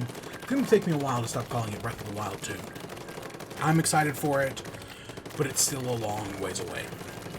The release date is May 12th, 2023. That's a while away. But when it comes out, oh boy, am I excited. I think it's time I replay Breath of the Wild. Probably not until next year. But I've been pushing off replaying Breath of the Wild. I think I'm gonna finally have to fucking do it. But yeah, I want to see more. I'm sure we will see more, but that's not gonna be for a while. And the final thing we gotta talk about the Direct, which I've been avoiding up to this point, is everyone has been calling this the Farming Simulator Direct. They showed off the following farming simulators during this. Story of Seasons, A Wonderful Life, Fae Farm, Rune Factory 3, and Harvestella. And there were other RPGs that might have farming game elements in them, but there were a lot of farming simulators. Now, I remember when Harvestella was announced, and I was like, oh, okay, like Square Enix RPG farming simulator, that doesn't seem like a bad idea. But we have not only do we have so many farming simulators now, but I also have Ooblets now. And Ooblets is farming simulator Pokemon. And farming simulator Pokemon is better than literally everything else they talked about. Sure, I bet the farming simulation in these other games are more advanced, because Ooblets is very simple. I mean, I think it's probably about the same as Stardew Valley, now that I think about it. But there's like a lot of things to do in Stardew Valley, and I'm sure there's a lot of like dungeons and whatnot to do in this. Whereas Ooblets is all about dance battles. But yeah, now that I have Ooblets, I'd kind of been wanting to play Stardew Valley again, but Ooblets quenched my thirst to replay it. Haven't checked if Ooblets has been updated. I haven't played Ooblets because, you know, I'm at that point. And so I'm just kind of waiting for that the update to fix the problems, and then I'll jump right back into it. So I haven't played Ooblets in a while. We're not talking about Ooblets this week because I didn't play it. But yeah, I'm extremely all these farming games, and I know if you like farming games, you're in for a good time. And I know some of these games are good. The Harvest, it used to be called Harvest Moon, they're now called Story of Seasons, which I feel like we are going to be saying until the end of time. But Story of Seasons, Wonderful Life is, if I remember correctly, pretty decent. Right, I remember that of the Story of Seasons games, it is one, of course the fan favorite is Friends of Mineral Town. But spoiler alert, that already got a remake. So, yeah, who cares about that? It already got one. I remember Wonderful Life being, decent. When are they gonna remake Animal Circus? God, what's that game called? Animal Circus? I just remember something circus in it. that was the one I you know,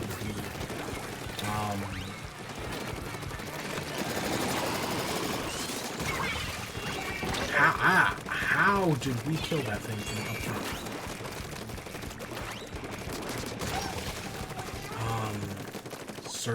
I don't know. But yeah, Harvestella, out of all of them, the only one I'm kind of interested in still is Harvestella, and it did get a demo, so maybe I'll check that out. But yeah, the rest of these games, Fae Farm and Rune Factory 3, and I think they also announced that they're developing a new Rune Factory game as well. Like, probably Rune Factory, I think we're at like 7 or something. Because I think Rune Factory 3 is a remake, or a port. Because I want to say 6 is on Switch. I don't fucking remember anymore. Yeah, you know, if you like farming simulators, you're in for a good treat with this. I think it was Peanut Butter Gamer who was like, yeah, this was a great direct. You know how many farming simulators I got? Because, you know, he likes those games. But as someone like me, who, you know, I like Stardew Valley, and, you know, I like Overwatch, but other than that, I don't really play farming simulators. So, yeah. I don't really play life simulation games. Like, I don't play The Sims. I play Animal Crossing, and that's about it. I don't know, I like Tomodachi Life. I do hope we get another Tomodachi Life in the Switch's lifespan. That'd be a great thing to announce. I mean, I'm sure Nintendo will do the release it now, patch it later thing. But Tomodachi Life would be another great addition to the Switch's library. Next year specifically. Oh wow, that's Sniper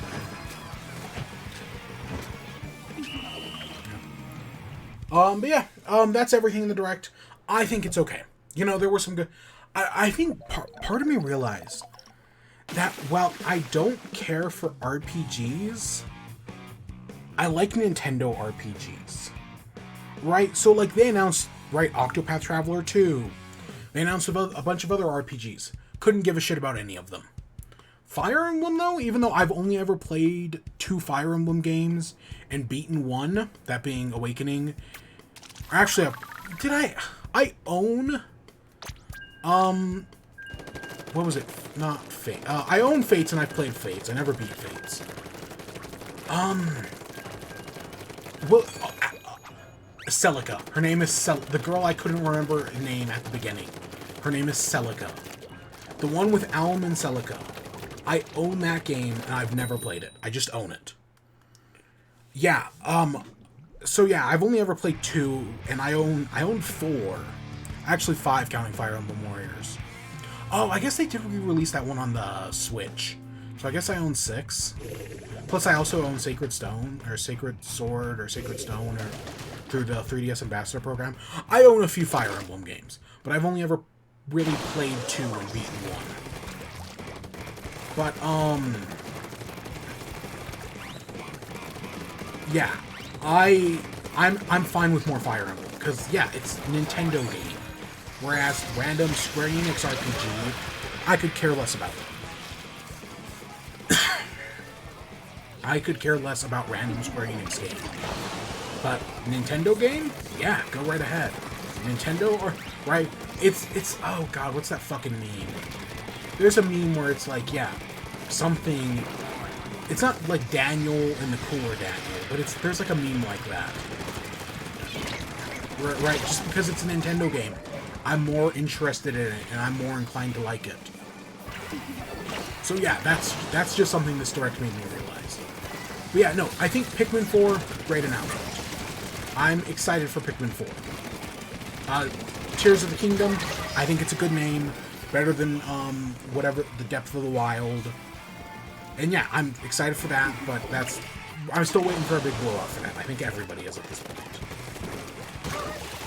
But yeah, this was clearly Tokyo Game Show Nintendo Direct, right? All the JRPGs, all the farming simulators. Clearly a lot of that stuff's getting showed off at Tokyo Game Show. And Nintendo has contractual obligations. There was no Donkey Kong. There was no Mario. Part of me if they could have gotten away with it, they probably wouldn't have even shown Zelda. And they only showed Pikmin to appease Miyamoto. That's it. Yeah, no, really, honestly, this could have... well, I'm not saying this could have been a partner showcase, because there still is some good stuff here. It wouldn't have surprised me at all if Nintendo would have not wanted to do a Nintendo Direct this year. Because they just... Even though we were always waiting for, at the end of COVID, we were going to get this big blowout Direct. Because Nintendo just was hit so hard by COVID. But it's very apparent COVID isn't over yet. So that big blowout is not this year, or more likely, it's never going to happen. That big blowout we want from Nintendo is never going to happen. No matter how many times the leakers tell us, right, or speculate that, like, oh yeah, Nintendo actually has like a dozen games completed. They're just not releasing any of them at the moment. They're trying to space them out. Because yeah, like, everyone was predicting, oh yeah, Twilight Princess and Wind Waker, totally coming out this year. And it would not surprise me at all if they're both done and just sitting there. I think it would have made sense to release them this year. I mean, like, Zelda... Again, Nintendo wanted to release a Zelda game every year. Because they consider it one of their 4 big franchises. They wanted to do one every year. And there's not going to be one this year because it got delayed, so it would make sense to put out Twilight Princess and Wind Waker. That didn't happen. What was it? I was going to look up something real quick. I don't remember what, so I guess not.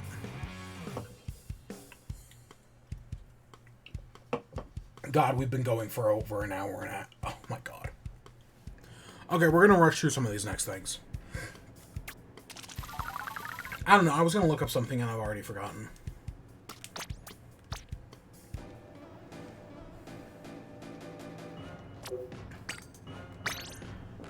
Yeah, we still got so much to talk about. Okay, so State of Play, on the same, right, like, Nintendo announced their Direct early, like, Monday or Tuesday morning for Wednesday, you know. No, they announced it Monday morning for Tuesday. Yeah, they announced it Monday morning and it was happening Tuesday. Well, later that afternoon, PlayStation announced that they were going to be having a State of Play. That, yeah, because, you know, they also have obligations for the Tokyo Game Show. And it looks like Nintendo and PlayStation's just happened to be at the same time. Or, you know, same day.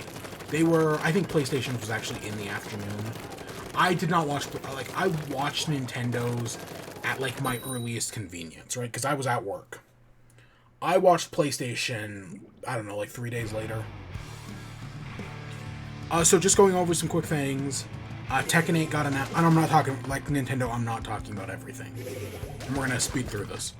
Tekken 8 got announced. Okay, I know they had teased this at, a recent, like, Tekken tournament thing. Like, Tekken was at, like, tournament recently. And they had teased that Tekken 8 was happening, and boom, it's now been officially confirmed. Tekken 8 is happening. They talked about PSVR real quick. They showed off that PSVR 2 is going to be a Star Wars Galaxy Edge's game. So you know Galaxy's Edge is the Star Wars land at Disneyland. / Disney World. I think it's at both, but I'm not entirely sure. I don't know. I've never been. It's one of those things I want to go to.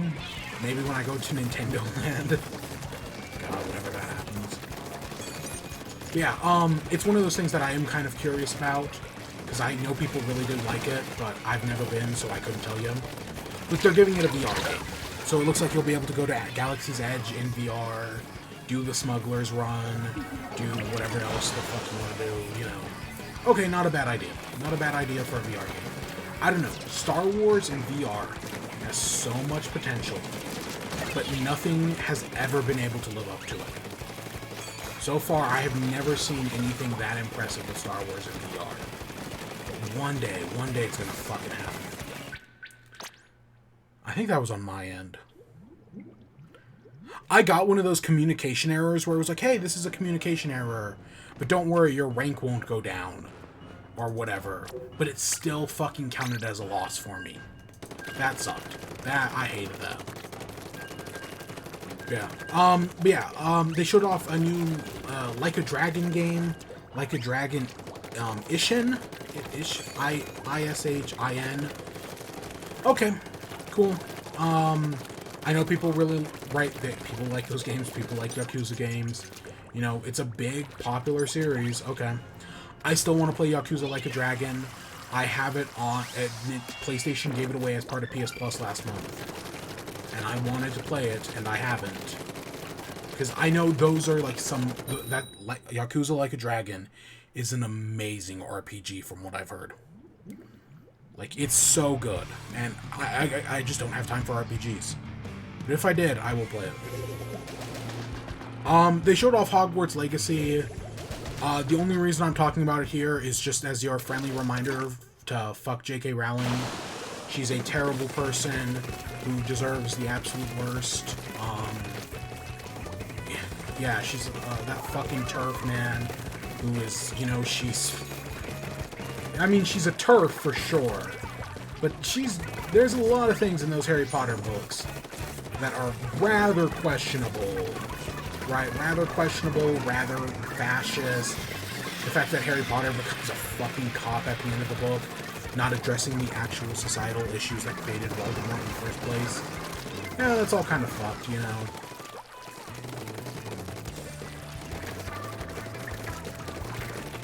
But yeah, so yeah, fuck J.K. Rowling. I know, I can't stop you from buying this game. Buy used if you can. But yeah, fuck J.K. Rowling, and just a friendly reminder to do so. I'm not gonna say anything about the trailer, just fuck J.K. Rowling. God, I fucking hate her. God, I fucking hate her. God, I'm so excited for that Percy Jackson series. Okay, moving on. They talked about PlayStation Stars. PlayStation Stars is their, like, PlayStation reward programs where you can get special digital collectibles that totally aren't NFTs, guys. Like, trust me, they're not NFTs. They're digital collectibles, like statues and whatnot that are completely digital. Honestly, I couldn't care less. Honestly, if they were doing NFTs, they could go straight up fuck themselves. But this is just something I can be completely indifferent to. Instead of being adamantly hostile towards. Like, really... I mean, this isn't like... It's not like they had a good program and they're destroying it like Nintendo did. My Nintendo was great, and then they just fucking destroyed it. This is... It's gotten better recently, but they destroyed it. But yeah, no, this is just something I can be completely indifferent to. And then finally, we got the God of War Ragnarok. They revealed a PS5 God of War controller, which, you know, does look pretty good. It's a pretty good looking controller. I can't remember if they announced that God of War console. I don't think they've done any. I know they announced a camouflage PS5. But I don't think they've announced any like special edition PS5s. Oh wow. Okay, that honestly, we wiped out at a point that it could completely turn this state of the game. Like we could see, we were definitely ahead right there. And we can totally lose it right here. Yeah, we're totally gonna lose this right here. That's Turf Wars for you. You can lose in the last 30 seconds. Because yeah, we were so ahead right there.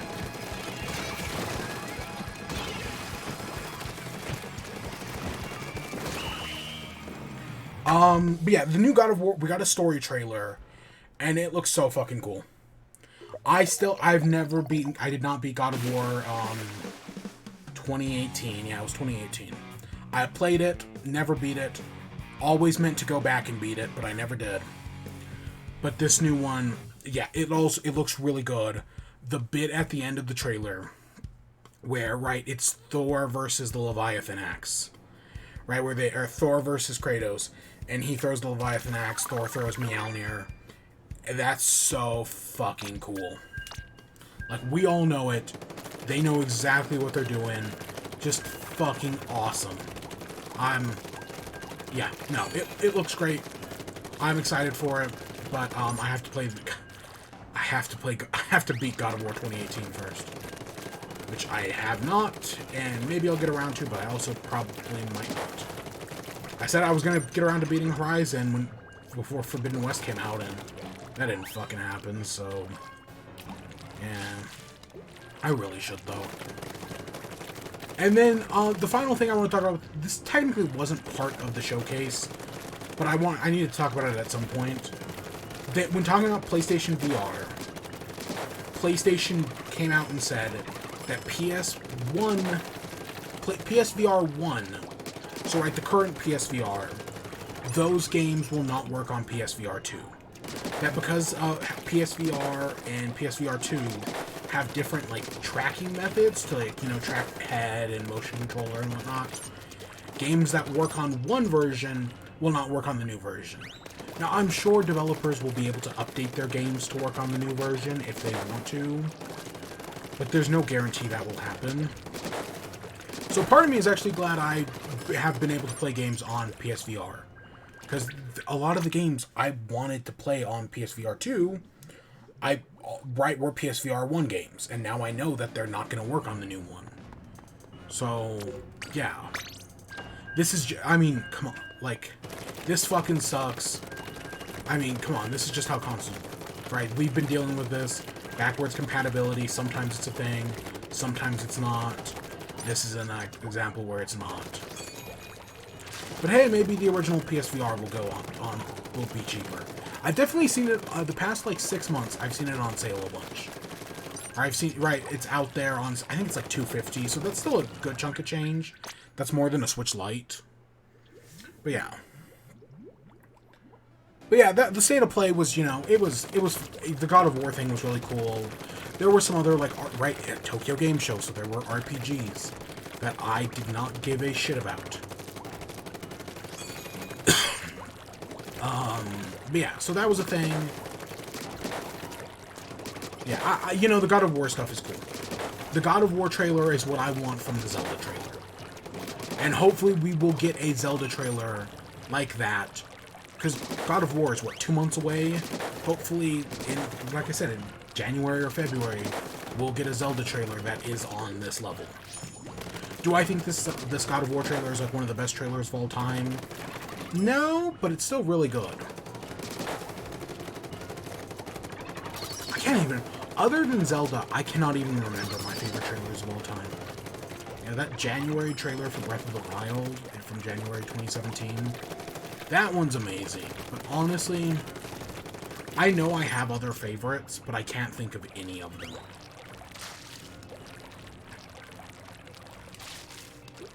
Oh, that one stayed basically still. So yeah, I don't know. I guess I should just move on. So we do have a story about Splatoon 3 this week. I probably should have actually just talked about this while we were talking about Nintendo, but I put it as its own separate story. So it came out on, like, Monday. Maybe even Sunday night.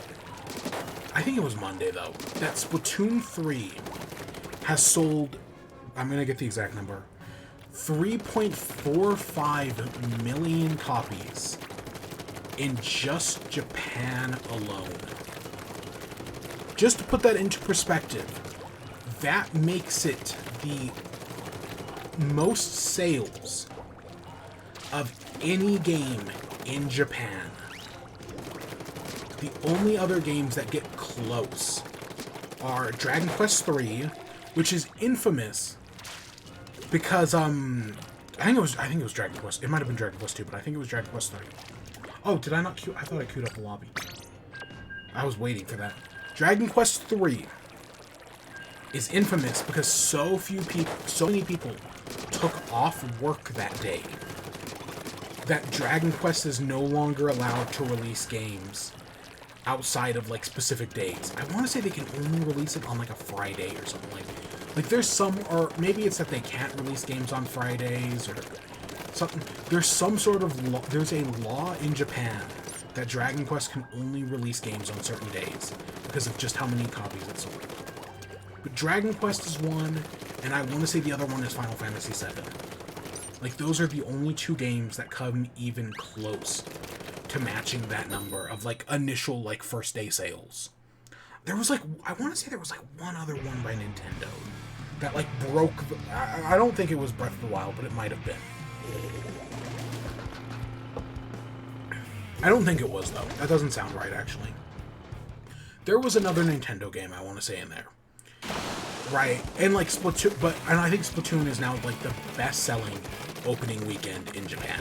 Like, Splatoon 3 just shows you how huge the game is, but also why Nintendo considers it one of their big four franchises. Because Nintendo does have a big four franchises. It's Mario and Zelda, those are the obvious ones. Splatoon and Animal Crossing. Because again, Pokemon is owned by the Pokemon Company. And even though Nintendo, if I had to put a fifth, I'd say Fire Emblem. Just putting the fifth on there, I'd say Fire Emblem, because that just makes sense. Especially with how much Nintendo loves and supports it.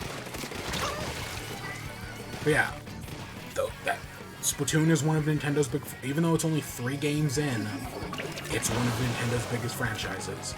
Who knows how well it's selling, but, because I don't think Splatoon 2 is I don't think it's in the top 10 best-selling Switch games anymore. I don't think it's been there for a while now. I could be wrong about that.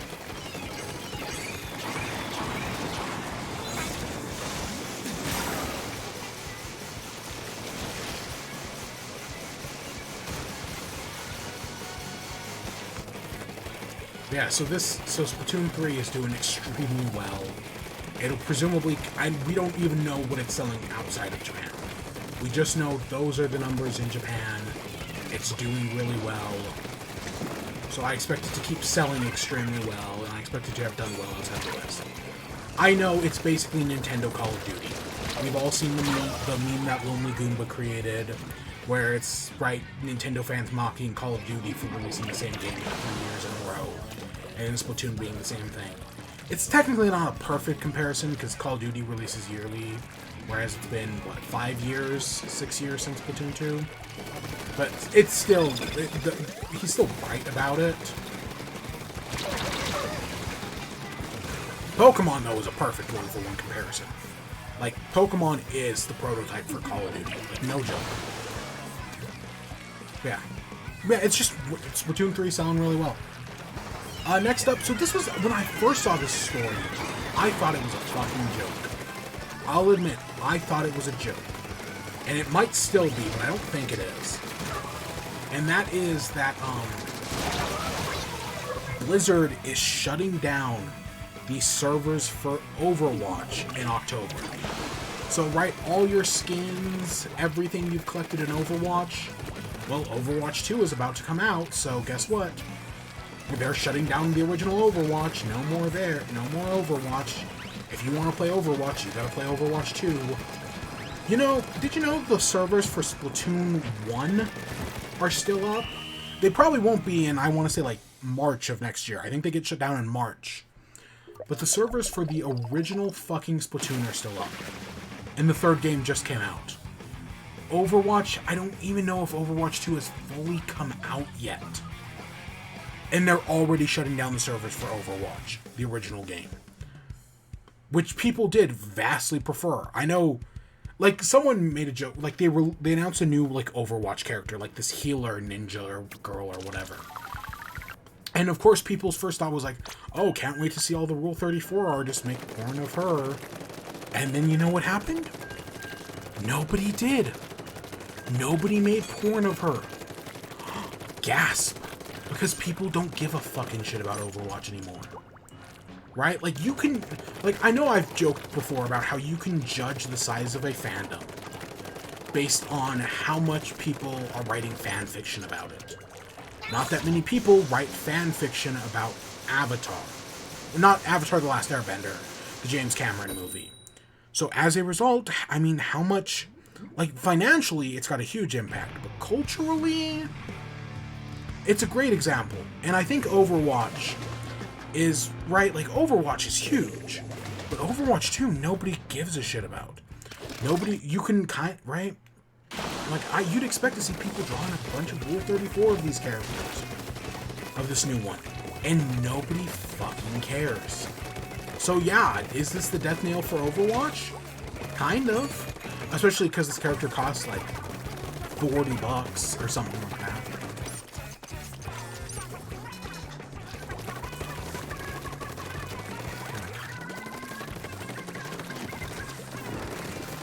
Yeah, I know. Because they're like switching up. Like, you know, I haven't played Multiverses, but you know how you have to like, I think it's the League of Legends model, right? Where you can get like trial periods for characters, but if you want to like permanently play as them, you have to buy them. Which in my like, I know people talk about how scummy Smash Bros. DLC is, that it costs like $60 to get like what 12, 13. I think is it 11 or 12 characters? I kind of don't remember. I think it's 11. Right, and people talk about, oh, that's a lot of money for, right, just a few characters. I think, right, what Overwatch is doing here, what games like League of Legends and Multiverses do, are way more scummy. But, you know, people will trick themselves, but it looks like it's not working. It looks like people have completely turned on Overwatch 2 again. Good. So yeah, that's the 4 news stories. I know we spent an hour plus on the Nintendo Direct, but... To be fair, I fully expected that. I didn't want to take that long. It was just kind of, I knew it was going to happen. So I guess that takes us into WIBE. So what have I been doing? I've been playing Splatoon 3. You know, as you saw at the beginning, my ranked mode, I'm in the B+ right now. I've got about 100 something to go for the next rank. It'll happen. I'll get the next rank eventually, up into A. I got into B... Like, you start off in B-. I got up into B, like, solid B, like, on, like, the day after the game's release, I got up to B really fast. And then I've been in B for, like, for basically every day since then. And I only got into B+ this morning. Or, well, yeah, it was technically, I think it was after midnight, so it was technically this morning.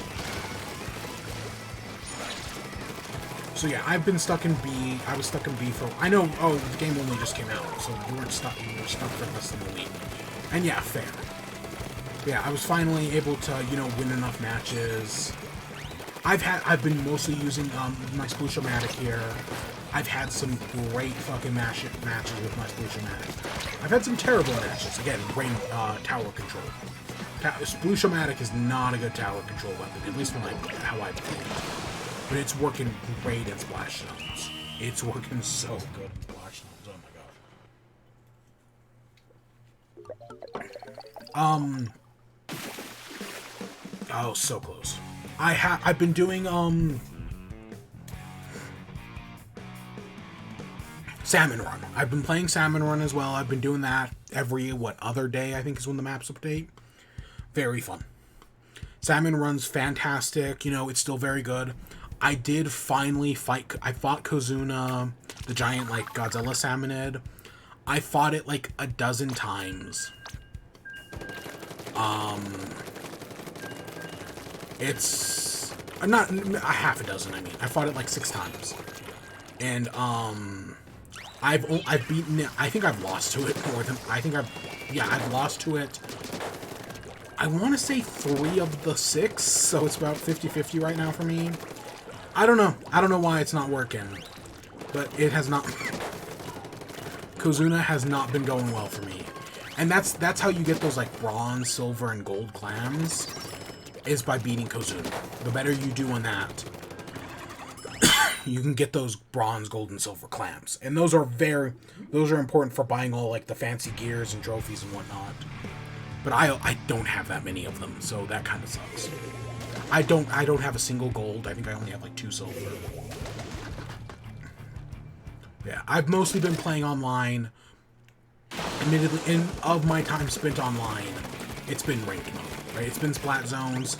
I've probably played the second most of Clan Blitz, but it's all been Clan Blitz Open. And I've played Tower and Rainmaker series, because how series works is you do... Theoretically, you can do...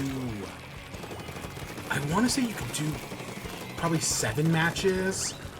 Because, yeah, you could do 4 wins, 2 losses. And then your 7th match could be a win or a loss. But yeah, basically you get 3 lives. And your goal is to win 5 games in a row. And if you win 5 games in a row, well, you get a bunch of XP, right? You get a bunch of levels. I have won 5 games in a row. And it does get, I want to say it gets you like 100, it gets you like, I want to say like even like 200. It might be 250, but it could be more or less than that. And it depends, like, you know how like after every battle you get those awards? So like, oh, you got the gold award for most ink coverage. You got the gold award for being the #1 super jump teammate. It also it gives you points based on those awards. So those do actually come into play during the series. And so you get points based on those. So like even if you get like 3 losses in a row, because as long as you get those like gold and silver awards, you can still actually get points in the series. So like usually, and like the more, to play in the series, you have to bet like 60 points. Well, it starts off at like 65, and then it goes up. So when I went to B rank, it went up to 70. Then when I went up to B+, I think it's now like 80 or 85. So it goes up depending on what your rank is. But you bet more points, and when you bet more points, as a result, right, as long as you do well, you get more points back. I think the lowest amount of points I ever got back was when I had like 3 losses in a row. I got back like 40. But the highest, yeah, when I got 5 wins in a row, I got, like I said, like 200 something.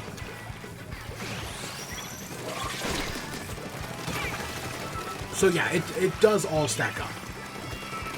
Yeah, see, honestly, because, and then for winning a non-series, for winning an open, you get 8 points. So you get 8 points for winning a non-series, and you could theoretically, it's like anarchy battles themselves, or ranked battles, right? If you win a ranked battle, you get a bunch of experience, but if you lose a ranked battle, you get nothing. That's kind of how series works. Is right, if you win a series, you get a bunch, but if you lose, you don't get nothing, but you get very little. Meanwhile, open is like Splat Zones itself. It's a good, consistent way to get XP, but it doesn't get you nearly as much. You only get 8 points. I wish it was more rounded than that. So yeah, as you can see, I got home base inker and #1 turfer. So yeah, those points add up in the series. And trust me, it does add up. Yeah.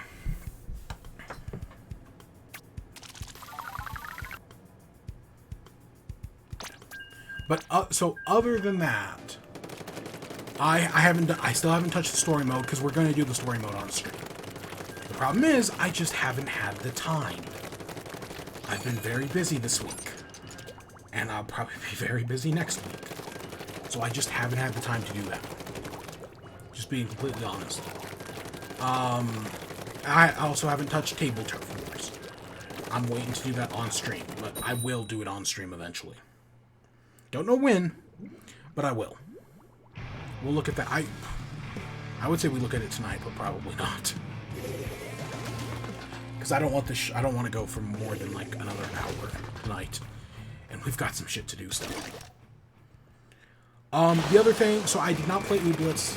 I have not played Ooblitz. Because yeah, right. You get a point where you can basically open your own shop, and I just haven't. Right, and that mission is broken on Switch. It might still be broken. It might be fixed, but I don't think it's been. So I haven't even done it yet. Instead, the new Fall Guys season got announced, and it came out this week. And I played a round. I actually played like 2 or 3, but really I was out like first round because it's a team round, right? All the new maps are team maps. So I got out of like the 3 maps I played. We got out the first time in all but one of those games. In which the third round, went down to literally a single person. So the person who won that, even though it was not a finale, the person who won the whole thing. Which, yeah. So there's like new maps. So there's new maps. The theme this season is space. Space, right? My prediction was that the new season was going to have a space, right? Season 1 was going to be a space theme. Because they had all this built up with like the satellite that I know was meant for crossplay and for going free to play. But yeah, so the theme this season is space. So we've got a lot of these like new space maps. You've got new obstacles. God, what was the name? You've got like these like flame pillars that like like there's these little like circles that shoot up these like pillars. They remind me of flames personally.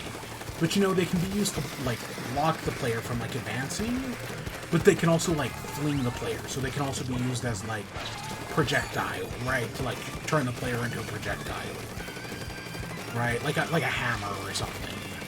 It's a very interesting idea. There's tiles that kind of look like hexagon, right? They're like these little hexagon tiles that actually like fall away after you step on them, but they come back. I think there is a new finale. I just haven't seen it yet. Because one of the new maps has you boarding... Remember in the original game, and I'm going to call it Chapter 1 Season... I want to say it was Chapter 1 Season 4. It was Chapter 1 Season 4, Cyberpunk. They added a hoverboard map, where you like ride the hoverboard to the end, and if you get knocked off, you fall into the slime below. Well, they added another hoverboard map, and it is, I think, the longest map in the game. This new hoverboard map is so long. There are so many obstacles to deal with that it literally wiped out every player but a single person. And yeah, and they, of course, they won it, and they won it for their team. We did not win this. Yeah, no, they had way too much of our base there at the end. But I need to play more of it. I'll probably talk about it more next week. I don't know if I'll stream it anytime soon. The Season Pass, right, there was a rumor that they were testing out 200 Season Pass. That is true. They did do 200 Season Pass. After 100... So after you get 100 in the Season Pass, every level gives you 30 crowns? So it's basically every 2 levels you get a crown. And then I want to say every like 30 levels is a new costume. So that's what happens after, because the 100 you get Miku, right? Hatsune Miku. But yeah, after that you start getting crown shards. And yeah, every 2 levels is a crown. Unless they changed how many crown shards you need to get a crown. But yeah, so that's one of the new updates. So it still means that now, one of the things they had said is that if you completed the season, you get the next season pass for free. It doesn't seem that way. what they mean by that is that over the course of the season pass, you get enough of the Fall Guys fall bucks, whatever the fuck, I think they're called show bucks. You get enough of the show bucks to buy the next season's pass. I think the new season's pass is, it's not like, you would expect it to be like a full like 1,000, but it's something fucking stupid like 980 for some reason. But yeah, the new season pass is 980, which I'm gonna guess is like $10 if I'm being completely honest. And yeah, so they don't automatically give you it for free for having completed the last season. At least if they did, they like, you had to like do something to get it, and I didn't do whatever that was. But I have enough show bucks from the last season to just get this new season's pass for free. So yeah, that's the thing. Just keep that in mind. But yeah, so I will probably do that just because I have the show bucks to do it. But I am glad I never spent them. But yeah, they fucking ruined Fall Guys. Game's still really fun. But the skin economy, God, I'm glad I have so many skins. I wish I had bought more. That was my fuck up. I didn't know. I didn't know. But yeah, they fucking destroyed their skin economy. And yeah, just to, you know, just to make that quick buck from microtransactions. That probably is working. I don't know. I feel like when Fall Guys went free to play, I feel like I heard a bunch of people talking about it. But now I don't hear anybody talking about it, so... So locker. So this is my locker now. I used to have like this giant stack of like squids balancing like a shovel, balancing a cup. And it was really neat, but it eventually collapsed, so now I have this for the moment. I don't know, I'm trying to make a cool locker. Ish. I'm not trying to do like that, but I'm trying to, you know, have fun with it. Okay, I'm not actually making a cool locker. I'm just trying to have fun. I got a shiny sticker for having good, Sploosh-O-Matic. Yeah. You know, there's some like good looking lockers, and then there's just the joke ones. And I think the joke ones are way funnier. Yeah, there's some people who care and like are trying to make something good. Oh, that is a Switch game. Huh. And there are just some people who are fucking around. Like I love that. Like that's the kind of fuck around like I try to do.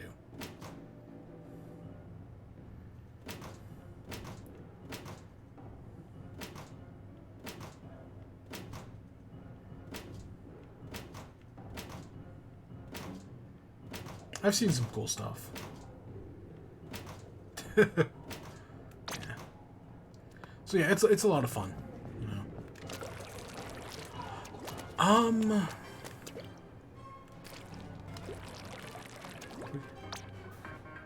Okay, we didn't get anything for. I could look up the catalog, but I'm sure what's her face has stuff to give us, and we also did level up.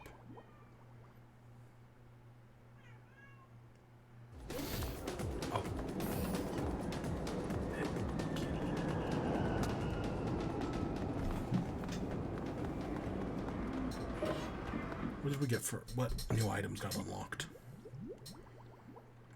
And, you know, it's funny. I said like, oh, I want to play like a bunch of different weapons this time. And then what did I do?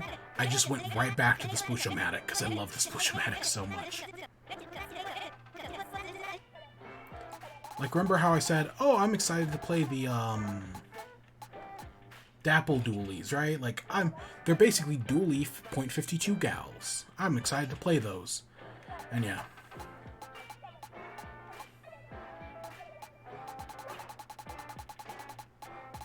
Yeah, that's all I've bought so far. A lot of my favorites, you know, the new ones. Oh, I meant to check. Yeah, we can just walk to our shop across the street. I think it's the hat shop is up there. It's so out of the way.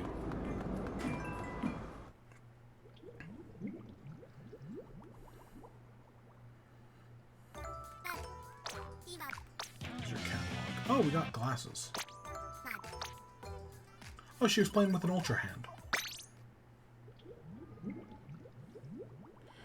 Okay, give me 1 second. I'm gonna go check on this cat, and then we actually do before we get to the next few shows, because we've got Harley Quinn finale, another episode of She-Hulk, some other stuff. I think that's it. Give me 1 second. I'm gonna go check on this cat. I'll be right back.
Oh, boom! It actually worked.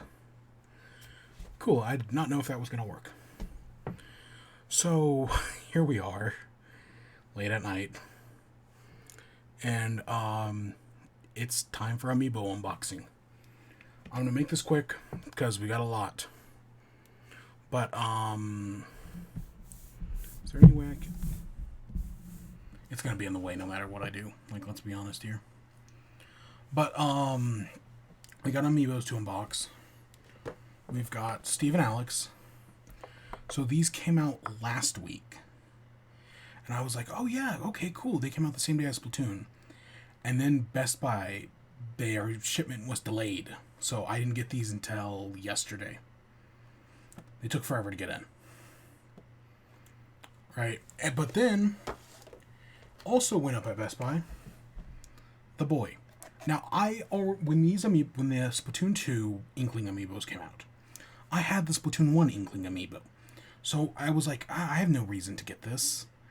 But, complete collection and whatnot. So I've got this now. But then, 2 months ago, this came out. They re-released the Splatoon 2 Inkling Girl. And so I had been sitting on this for, I think it actually came, I ordered it 2 months ago-ish, and I think it came in 2-3 weeks ago, and I've just been sitting on it. It came in, I don't know, it came out sometime in August, and I've just been sitting on it. And I've been waiting, because, I was waiting for these two. Because, yeah, Amiibo, right, I'm going to do it all at one time. And then this was just kind of happenstance. They did not re-release the Purple Squid. There is a Purple Squid Inkling. God, this one's already got dust on it. It's been sitting there long enough. Like some of those freaking Funko Pops. My 3 Funko Pops. I actually dropped one earlier today. Yeah, so I've been sitting on these for a while now. This one for a while now. But yeah. Anything else? Anything else with Amiibo? If they do the purple squid, I'll pick up the purple squid, but so far they haven't done anything with that. And of course, Splatoon 3 is getting its own Amiibos. Little Bud, a girl, and a boy, but we don't know anything about that. I think there might be an Octoling in there somewhere, but ugh. So I guess let's take a look at these. I'm going to start with the Splatoon 2 girl. You know, it's okay. It's very simple, but yeah. Now, I do have the Octolings. I've had those for... Because, right, the Inklings, like, oh, these already existed. But the Octolings, those were special. Especially because I think these give either the same costume or just very slightly different costumes than the Splatoon. Oh, that smell. Also, interestingly enough, these don't have metal plates on the bottom. So I could have kept this in a box and scanned it in game.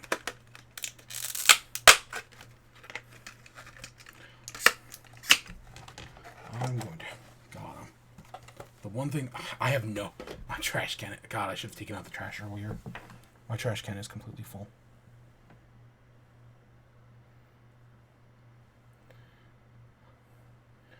I could auto blur it.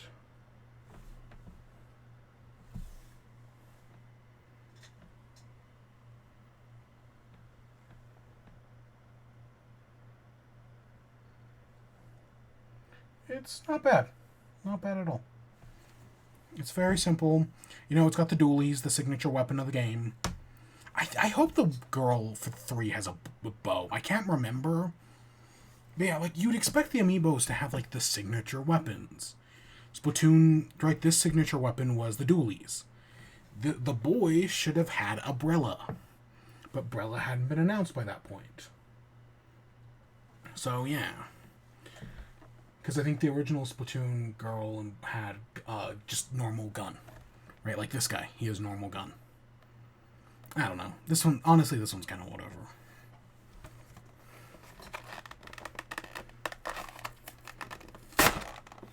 I fucking hate when you do that. Ah, God. Honestly, that's the worst way to rip them open. Just because it... Like, at least when they're ripped open the other way, I can keep the stuff together easy.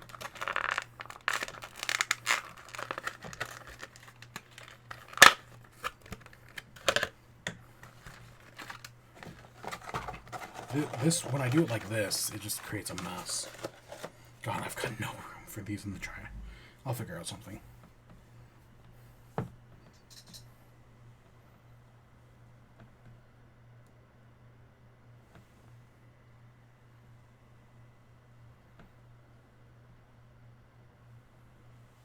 think I have to cover my face.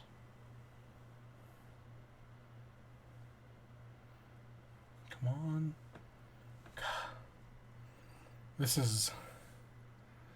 There's never an easy way to do this. Oh, there we go. The freaking light's right there, so yeah.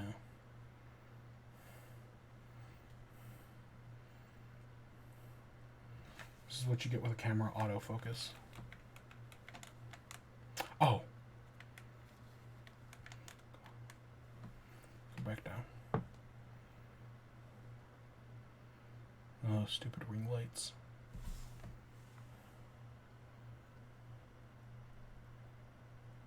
It's not bad. You know, it's a fine quality. It's of the Splatoon quality.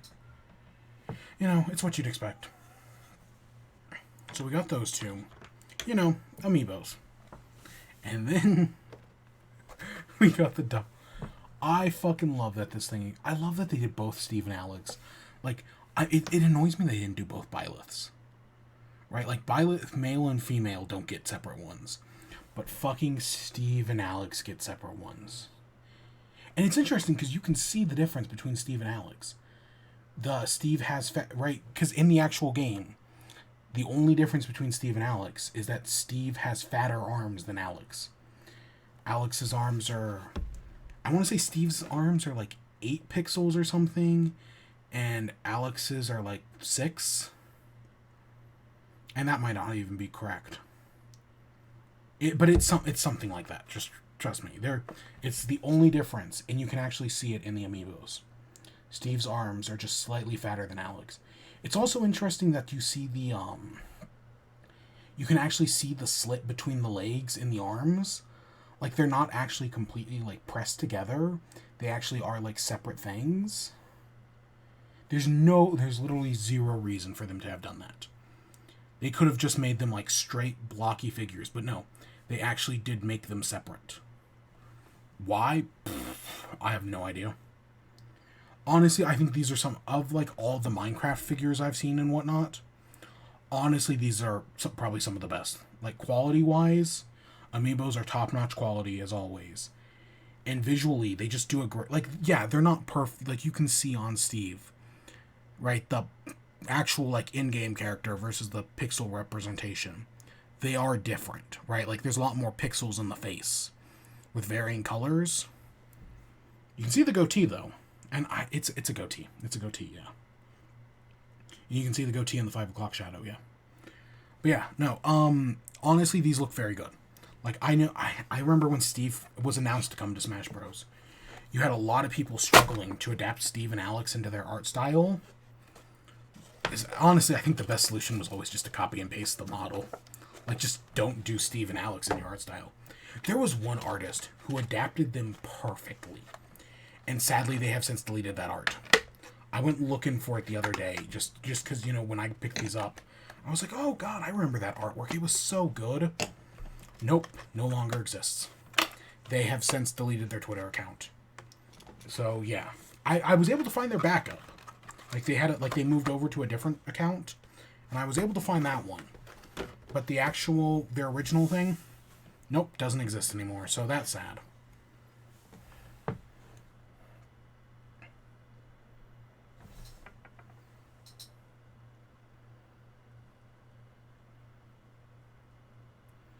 Look at him in all his blocky glory. But yeah, you can see just the slit between the legs, how the arms stick out a little. There's literally no reason for them to do that. But they did it anyways, and I love them for it. You are going to be the strongest amiibo ever. I'll figure out how. I've always wanted to run an amiibo. You know, using neural networking to figure out how to make the strongest amiibo. That'd be fun. Take forever. It'd take for fucking ever. But I always like the idea.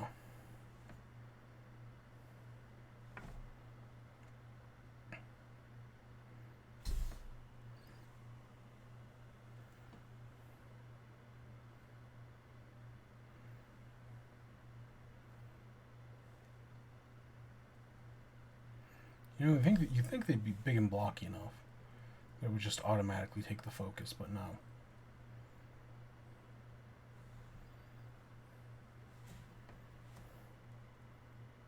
Come on.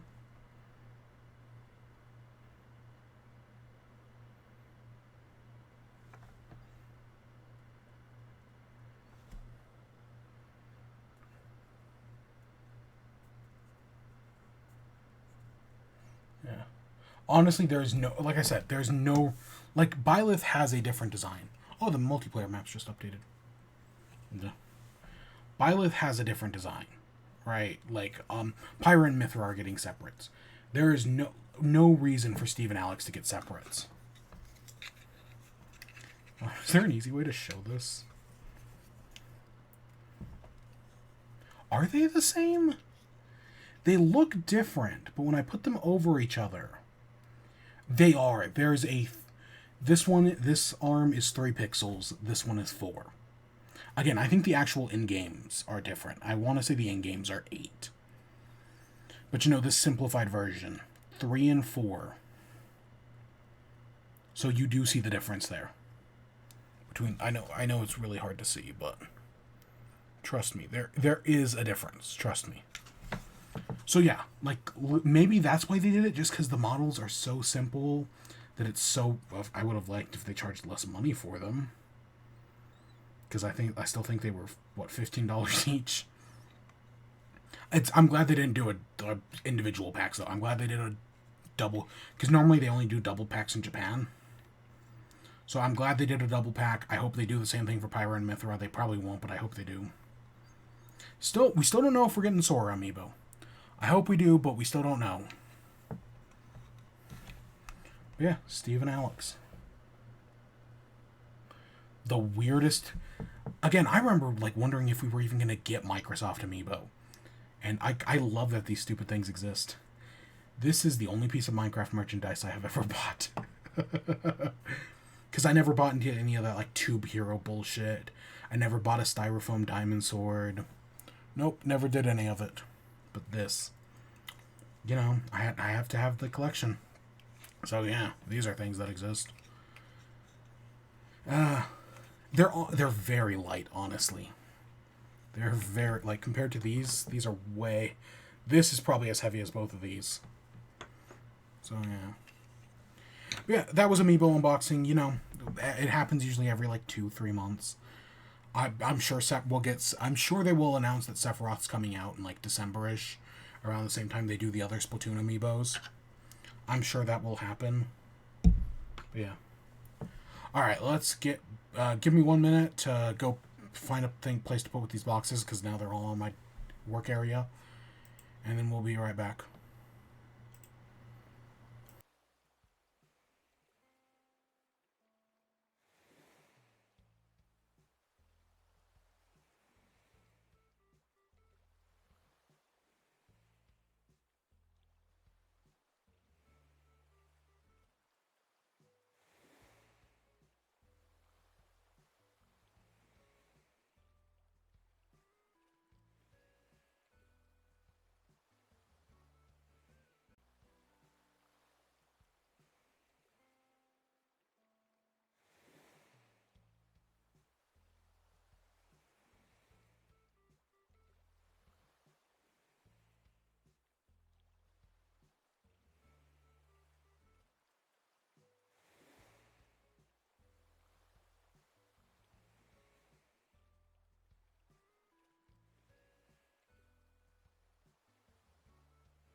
Okay, here we are, back in Splatoon.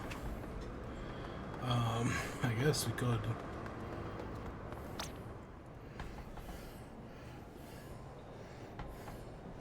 I'm gonna tap the girl. You need to register? Sure, I'll register it. I still have Bactus, Taco, and Burl. That's good.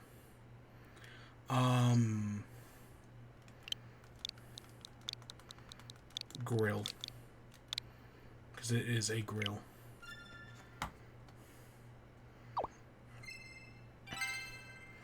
I completely forgot that all my amiibos are level 50. I thought they were all like level 10 or 12 or something. No, they're all level 50. At least all the ones that like came out during the original like Wii U era.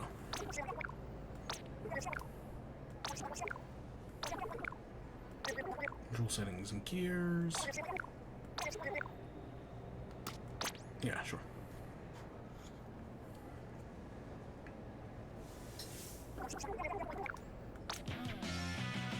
And we got baggy socks, loafers.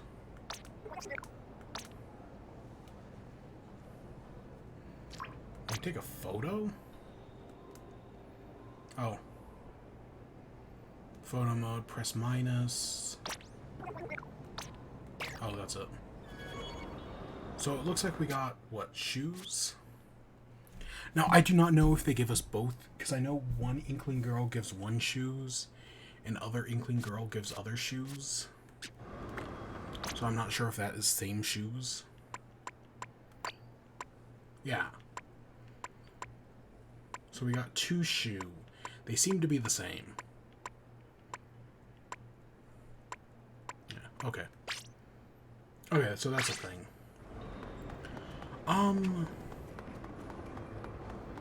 Let's go into Turf Wars.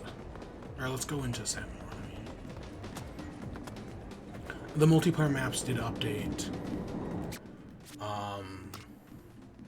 Splat Zones is a series, but no, I can't focus enough to do that.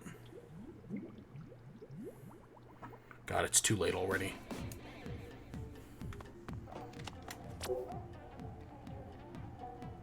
Oh, did the maps? I guess the map, it is past midnight, so I guess maybe it did update. Because it is the 18th now. Okay. So we're probably only going to go for like half an hour. So we're probably not going to see Coho's anymore. So Harley Quinn had its season finale this week. And it was really good.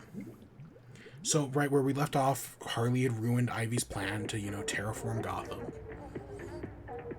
So now it was hard, right? It's them dealing with the fallout of that. Ivy gets recruited by Lex Luthor to join the Legion of Doom, the new Legion of Doom. But in order to prove herself, she, prove herself as the leader, she has to kill Mayor Joker. Who, I'll just say this right now, I fucking love what they did with Mayor Joker, where he's created a supervillain legal labor tax in order to fund free college for everybody in Gotham. Again, I fucking loved what they did with Joker this season. Everything has been fantastic. And making Joker a socialist mayor is so fucking good. And the perfect, I know Joker is always the anarchist, right? The crazy guy who will do crazy things. So making him a capitalist, or a socialist, just a fucking fantastic idea on every level.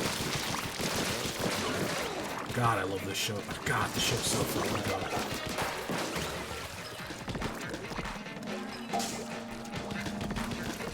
This show's so good on so many levels. But yeah, I love, and then at the end of the episode, he arrests Bruce Wayne for tax evasion and whatnot, because Bruce Wayne's a billionaire, so he should be able to pay his taxes. That's all good. They go to the premiere of the movie about Thomas Wayne getting murdered. And Clayface is like, I want the recognition. I want to be famous. And so he reveals himself, and nobody cares. He gets none of it. Instead, they all think that the famous actor has the power to shapeshift, which is why he's such a famous actor. So that was really good. Honestly, I was really worried early on in the season about the Clayface stuff, because that had potential to be so annoying. And then no, it just didn't happen. It didn't happen.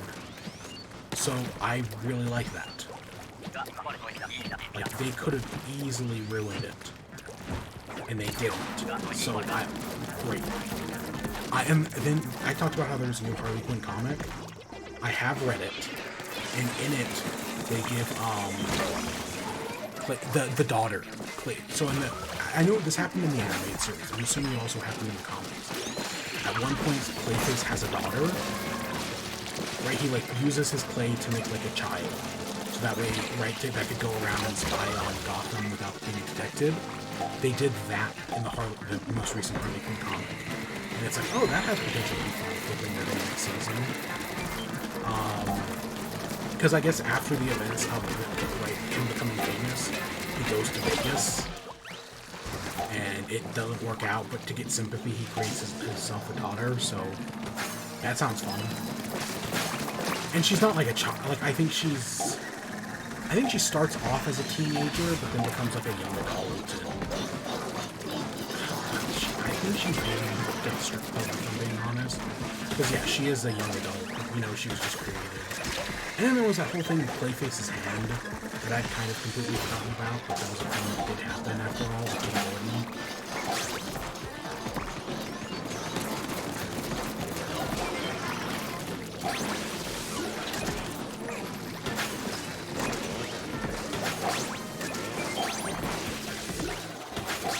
Yeah, so that was good. The whole thing with, so Harley is with Bruce, and you know is still acting as her therapist, promises to protect his secret. Selena Kyle shows up to support him because, you know, he's trying to be better.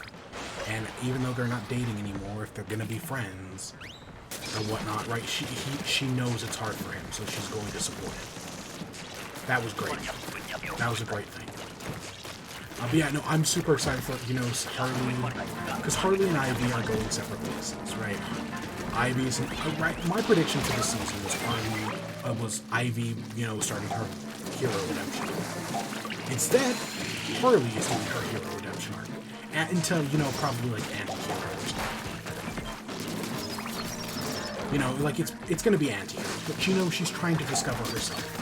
So at the moment, she's hanging around with Robin, Damien, and the rest of that family. And I'm sure they'll introduce, like, Red Hood next season. Because as far as I know, we're getting another season. So it would make sense for them to introduce Red Hood. And, right, this introduces her to the concept of anti-heroes. And, you know, that's where she eventually, you know, finds herself falling into that. Yeah. I still think Ivy's redemption arc can happen. I still think there's a lot of potential for it.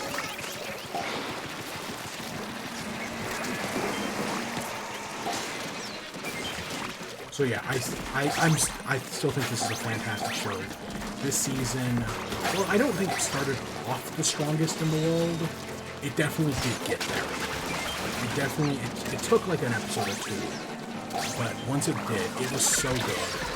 It is, Harley Quinn is still one of the best shows. I know Warner Brothers is destroying themselves right now, but Harley Quinn seems to be the one thing that has survived that. They're giving it another season, they're not canceling it, they're not removing it off the service tomorrow, right, since now the show's done, they have no reason to keep it. Nope, it's still there, it's still great. So yeah, just a high recommendation. Part of me still wants to say the second season is stronger, but this was pretty good. This was a pretty good season all around.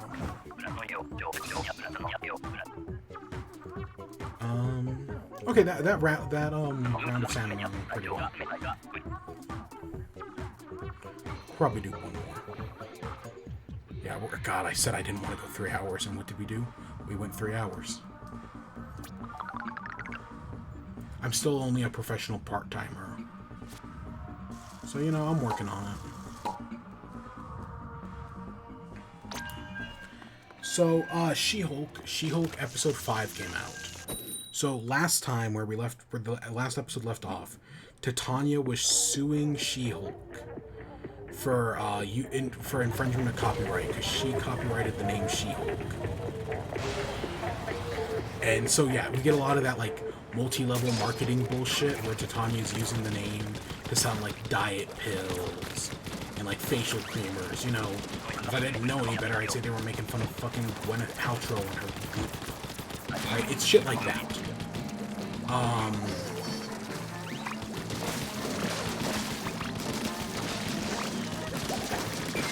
So yeah, they're dealing with that.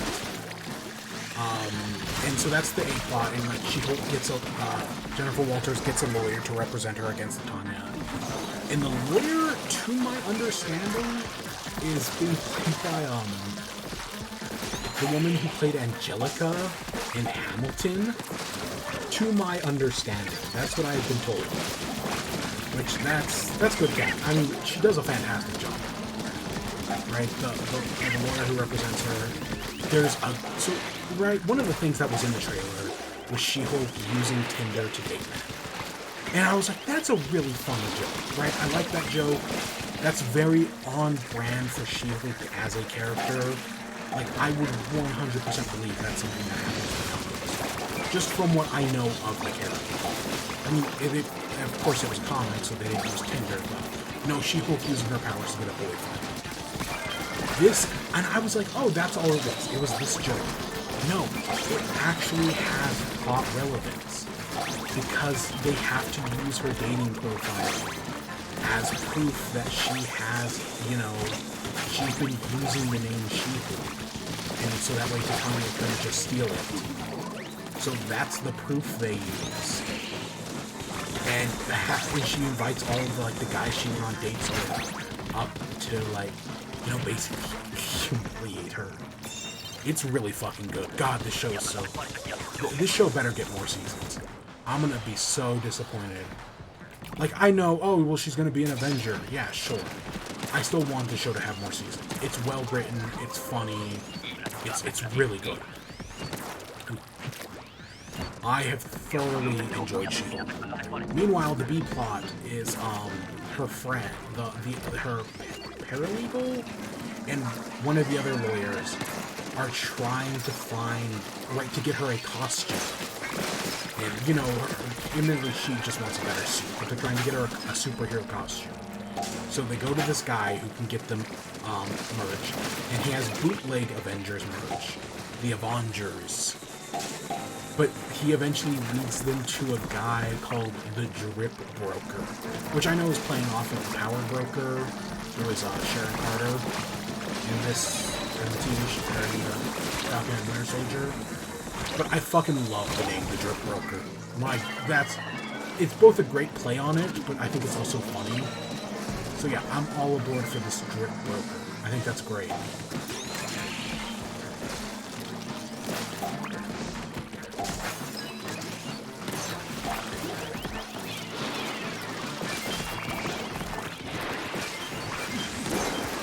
So yeah, I thoroughly enjoyed that. He does make her a suit because he accepts the challenge of making a stretchy suit. But then it also hints that, yeah, he's made the new Daredevil costume. What does this mean for the Netflix show? Because technically Daredevil did have somebody in the Netflix show who made his costume. Is this him getting a new costume? Is this a reboot of Daredevil? Who knows? But that's the bit the episode ends on. No post-credit scene this week, or at least when I watched it there wasn't one, which is actually kind of disappointing because She-Hulk so far has used post-credit scenes to great effect. Right, the one, of course, the Megan Thee Stallion one was great, but I also did like the one with her helping around the house, Captain America fucks. They've all been pretty great so far, so I was kind of sad not to see one this week.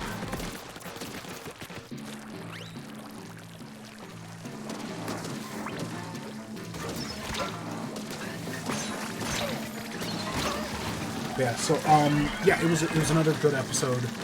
Yeah, I really enjoyed it. It's, superhero stuff, but the Law stuff in this show is just as good. All the Law stuff of her suing Titania for, trademark and whatnot. I was fully invested in the plot.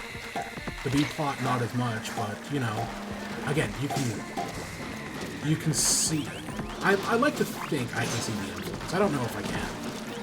From Rick and Morty, but I don't know. That's one, because I know there are people who are oh, you can tell when a writer wrote a specific episode. I remember back in the Steven Universe stuff back in the day, it was always oh, you can tell that this was a specific writer episode, right? But no, usually in most shows, most writers work on most episodes. That's just kind of how television works. But I'd like to, I don't know, the way the A-B plots are structured, right, it does definitely use the formula set out that, Dan Harmon, not pioneered by any means, but, that he claims is the special sauce that makes Rick and Morty so good. God, I couldn't get away. I was trying to run away, but getting the missiles and the beam, the stingray, It was just too much. Because I think we had enough eggs. We might not have. I wasn't. I was just trying to survive there. We'll probably do one more anyways. Oh, I guess that takes us to the end, you know. Actually, wait. Yeah, we'll do one more, because you know what? Something I have been forgetting to talk about. Rick and Morty.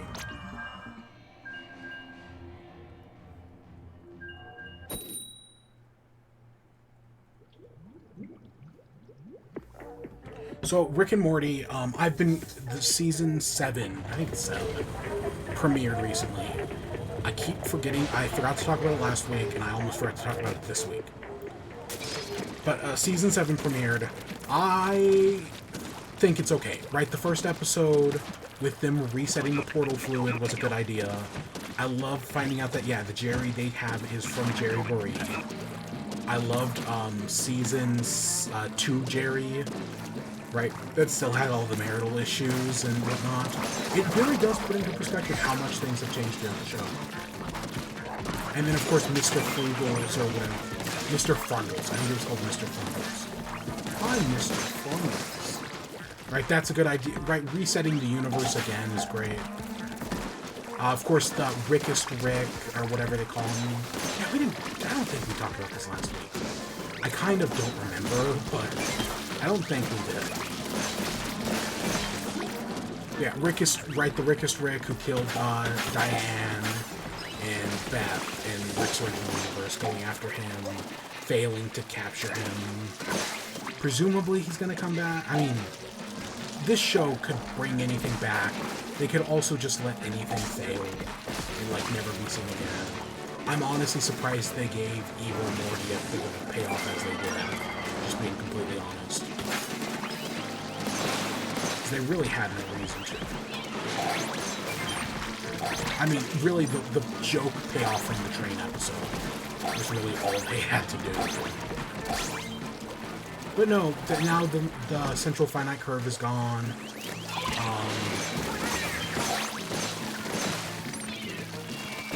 Now there's theoretically infinite universes, you know, shit like that. Yeah, no, it was a solid episode. This new episode, meanwhile, so there's a joke. Oh god. I want to say Jellopocalypse made it. That every Rick and Morty episode, Justin Roiland is voicing anywhere from 90 to 100% of the cast. So, in this episode, they were like, well, what if we just made him voice everybody? Everybody on the planet is Morty. So yeah, that was the... So they went to Blitz and Shits, it was attacked by terrorists, and now Morty's conscience got split into 5 billion people. And now Rick is trying to go into the game to, you know, reunite those 5 billion people and, you know, not leave any part of Morty behind. So yeah, and everybody in the video game is voiced by Justin Roiland's doing the Morty movies. Right, so old men, women, the president, you know, the southern Morty thing. Yeah, that's the joke of the episode. And right, there's oh, well, we're not starting a religion, we're not starting a cult, you know, shit like that. He's just trying to save Morty, and then boom, holy war happens. Meanwhile, so it's not, the episode is not 100% Rick and, right, just Justin Roiland's doing the Morty voice. Because the B plot is about Summer doing a Die Hard, but of course she's never seen Die Hard. Meanwhile, I want to say it's Peter Dinklage. Is intentionally doing a Die Hard, because he's basically like a Die Hard scholar who's studied Die Hard across the universe and like all its other names, like Tower Man and whatnot. So that's the basic setup. And so Summer's just going around saying Die Hard. Who is she? Die Hard. Die Hard. Because she knows nothing about it until she finds the guy's book that he wrote about doing a Die Hard. You know, it's a fun episode. You know, it's fine. It does definitely, the Morty voice does kind of did start to get to me, but I liked it well enough. You know, it's nothing amazing, but I was fine. You know, for a Rick and Morty one, I think next week they're doing another Thanksgiving episode, so that should hopefully maybe be fun. I don't know, we'll see.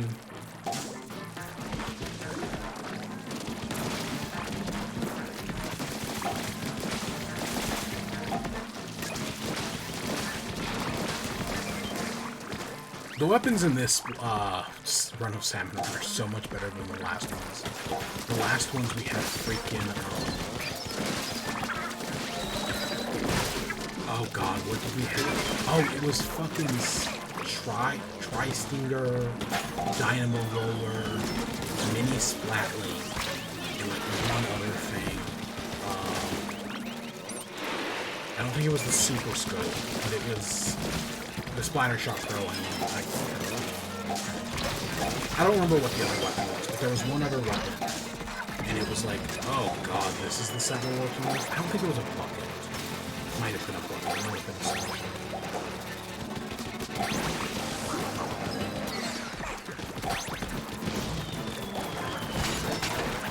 I don't know, I guess the Dynamo get unlocked on the boss, the Cozy, whenever that thing shows up. I don't know, you can usually tell when you're getting coercion because it'll say, or at least it used to say wave 3. So like right in the corner it says wave 3, but normally it'll say final wave. But I think they actually, in the most recent, right, like it says final wave right there. But I think in the 1.1 update, they changed it so that it does say final wave every time. Instead of saying like wave 3 or final wave. So yeah, I did think they updated it. Yeah, I guess that takes us to the outro. Yeah, we've been going long enough. God, I knew we were gonna go 3 hours tonight. I'm the worst, honestly. Like, this show could easily be an hour long if I just fucking limited myself. But no, I gotta fucking talk about everything for forever. Oh, we're so close. Yeah, let's do one more. Yeah, we're already going late. We might what's another fucking 20 minutes gonna change things?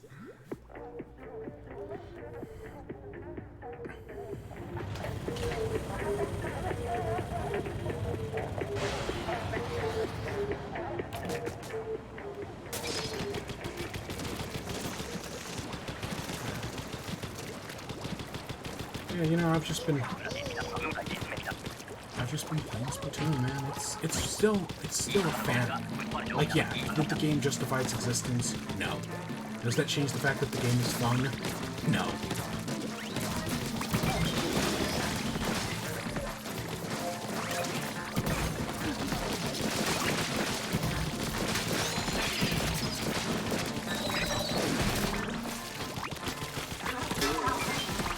I saw a video of someone doing that, but their entire team gets wiped. Right? They all jump on the entire team jumps on the flying saucer. All 4 of them. And all 4 of them get wiped. That was fucking fun.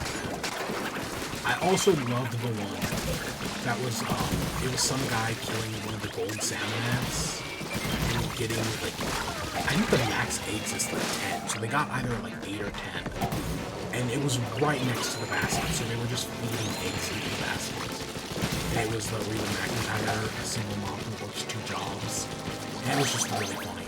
I don't know, there was something like that I saw on TikTok. Either earlier today or yesterday. And I was like, yeah, that's really cool. While like the rest of the team was out doing stuff. I've also seen videos of the egg, of like people throwing a bomb into the fly fish, and the egg popping up in the thing coming back out. That sounds super annoying. Yeah, I'm gonna step back because no die. I don't know when the room dies.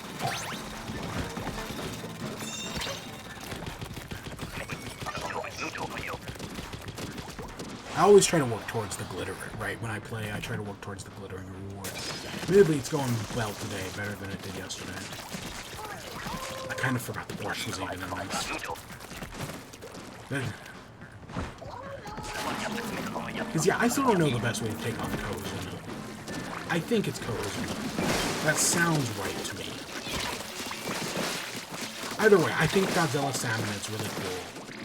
I really hope it comes... I really hope they add other bosses, though. Like, fucking give us King Ghidorah. Just give us more Godzilla villains. Give me Salmonid Mechagodzilla. That would be an awesome thing.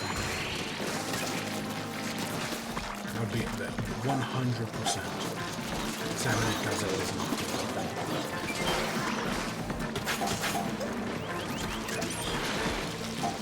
That's kind of crazy that it can do that, but I kind of want it.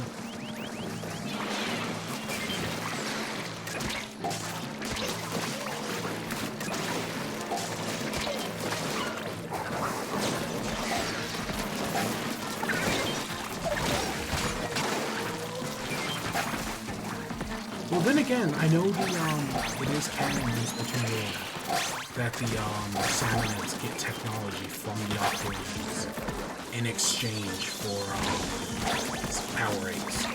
Because before they had the Zapfish, they got power from power eggs. Like that, like seriously, no, that is canon.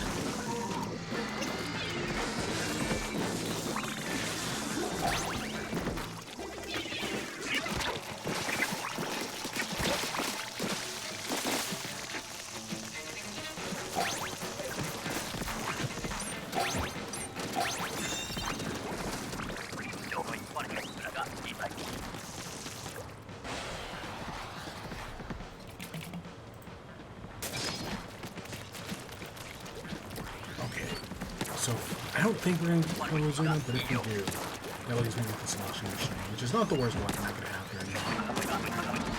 I think the worst one would be Rush, if I'm being honest.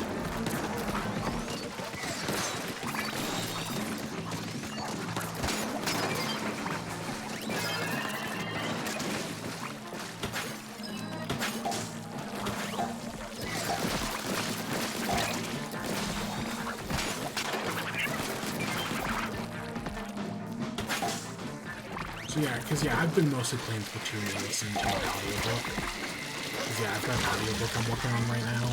Instead of I am behind on every podcast except for Fuckface.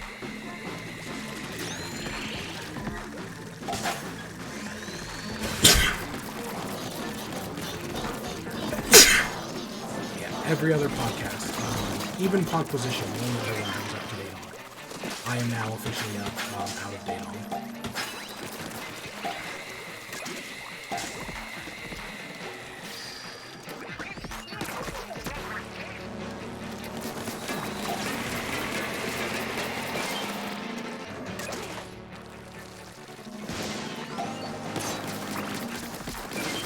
So yeah, I'm behind on... Yeah, the only one I'm up to date on is Fuckface. God, did I listen to this week's episode, actually? I kind of don't remember. God, I may be... I'm behind on Court of Fey and Flowers. I'm a single episode behind. This week's.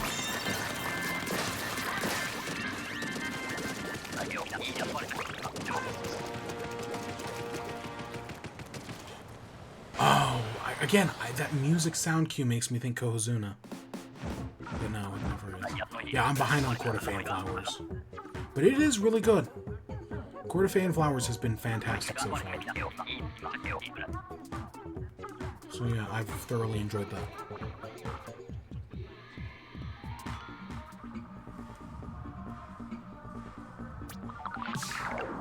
Professional +1. Alright.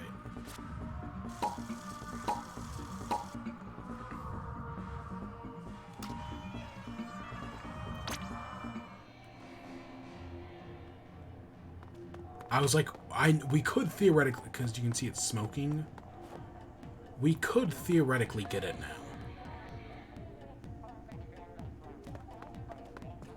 But, no.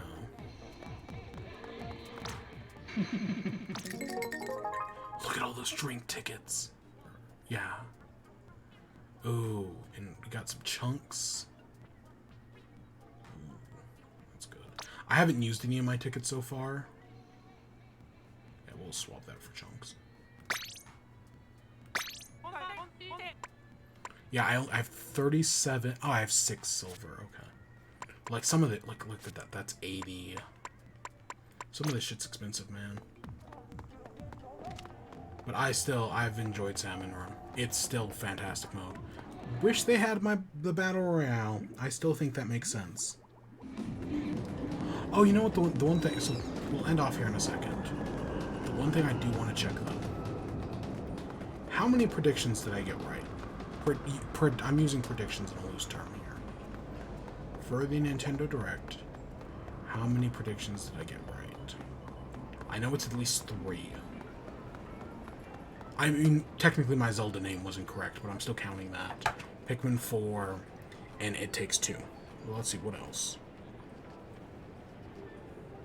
Because I have the list from last week. Or 2 weeks ago, actually.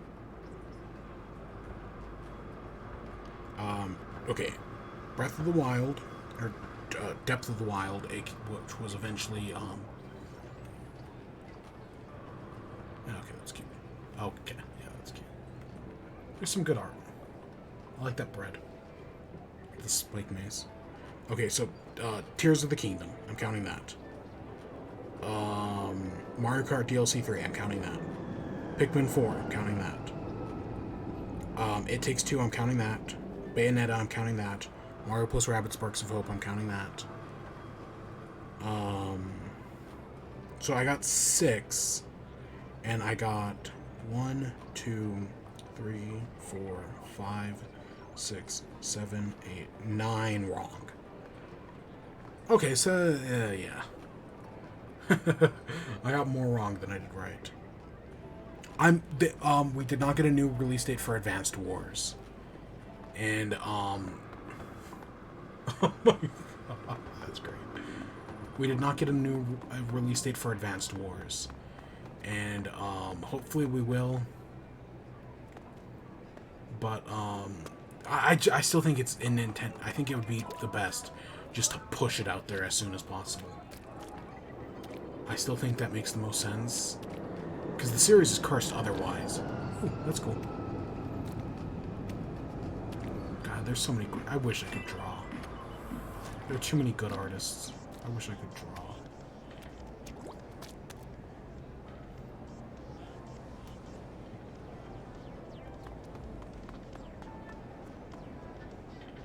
I'm excited for this Splatfest. Yeah. Oh, you can see the sign for the hat shop. And so at some point, so in the coming week, at some point I will find time to do the Octo expansion. I don't know when that's going to be.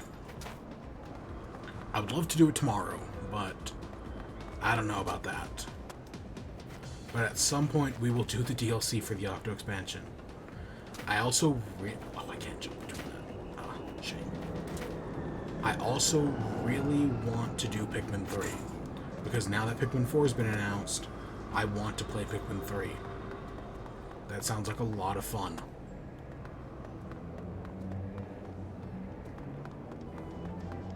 So yeah, hopefully we'll do that at some point.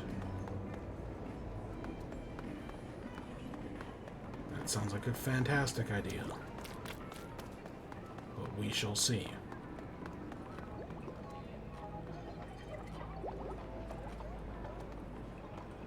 Float. Float! No. That's so funny that that works like that.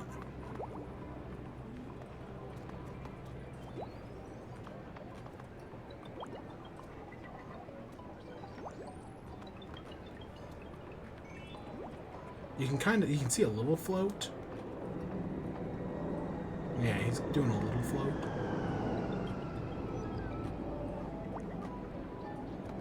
Yeah, it's so fun. Yeah. Yeah, I think the Splatfest is next week. I think it's a week away. We will be back, of course, to stream the Splatfest. Because this show in chat originally started off as Splat in chat. You know? So yeah, but yeah, we're gonna be back doing the DLC. Don't know if we're gonna do Fall Guys anytime soon. Honestly, I'm just way too excited by Splatoon to do anything else. God, we went on for way too long tonight. Admittedly, I know I started super late. You can blame that one on Batman, but we'll talk about that eventually. But yeah, with that, I hope you all enjoyed. Stay tuned for more. Till next time, peace.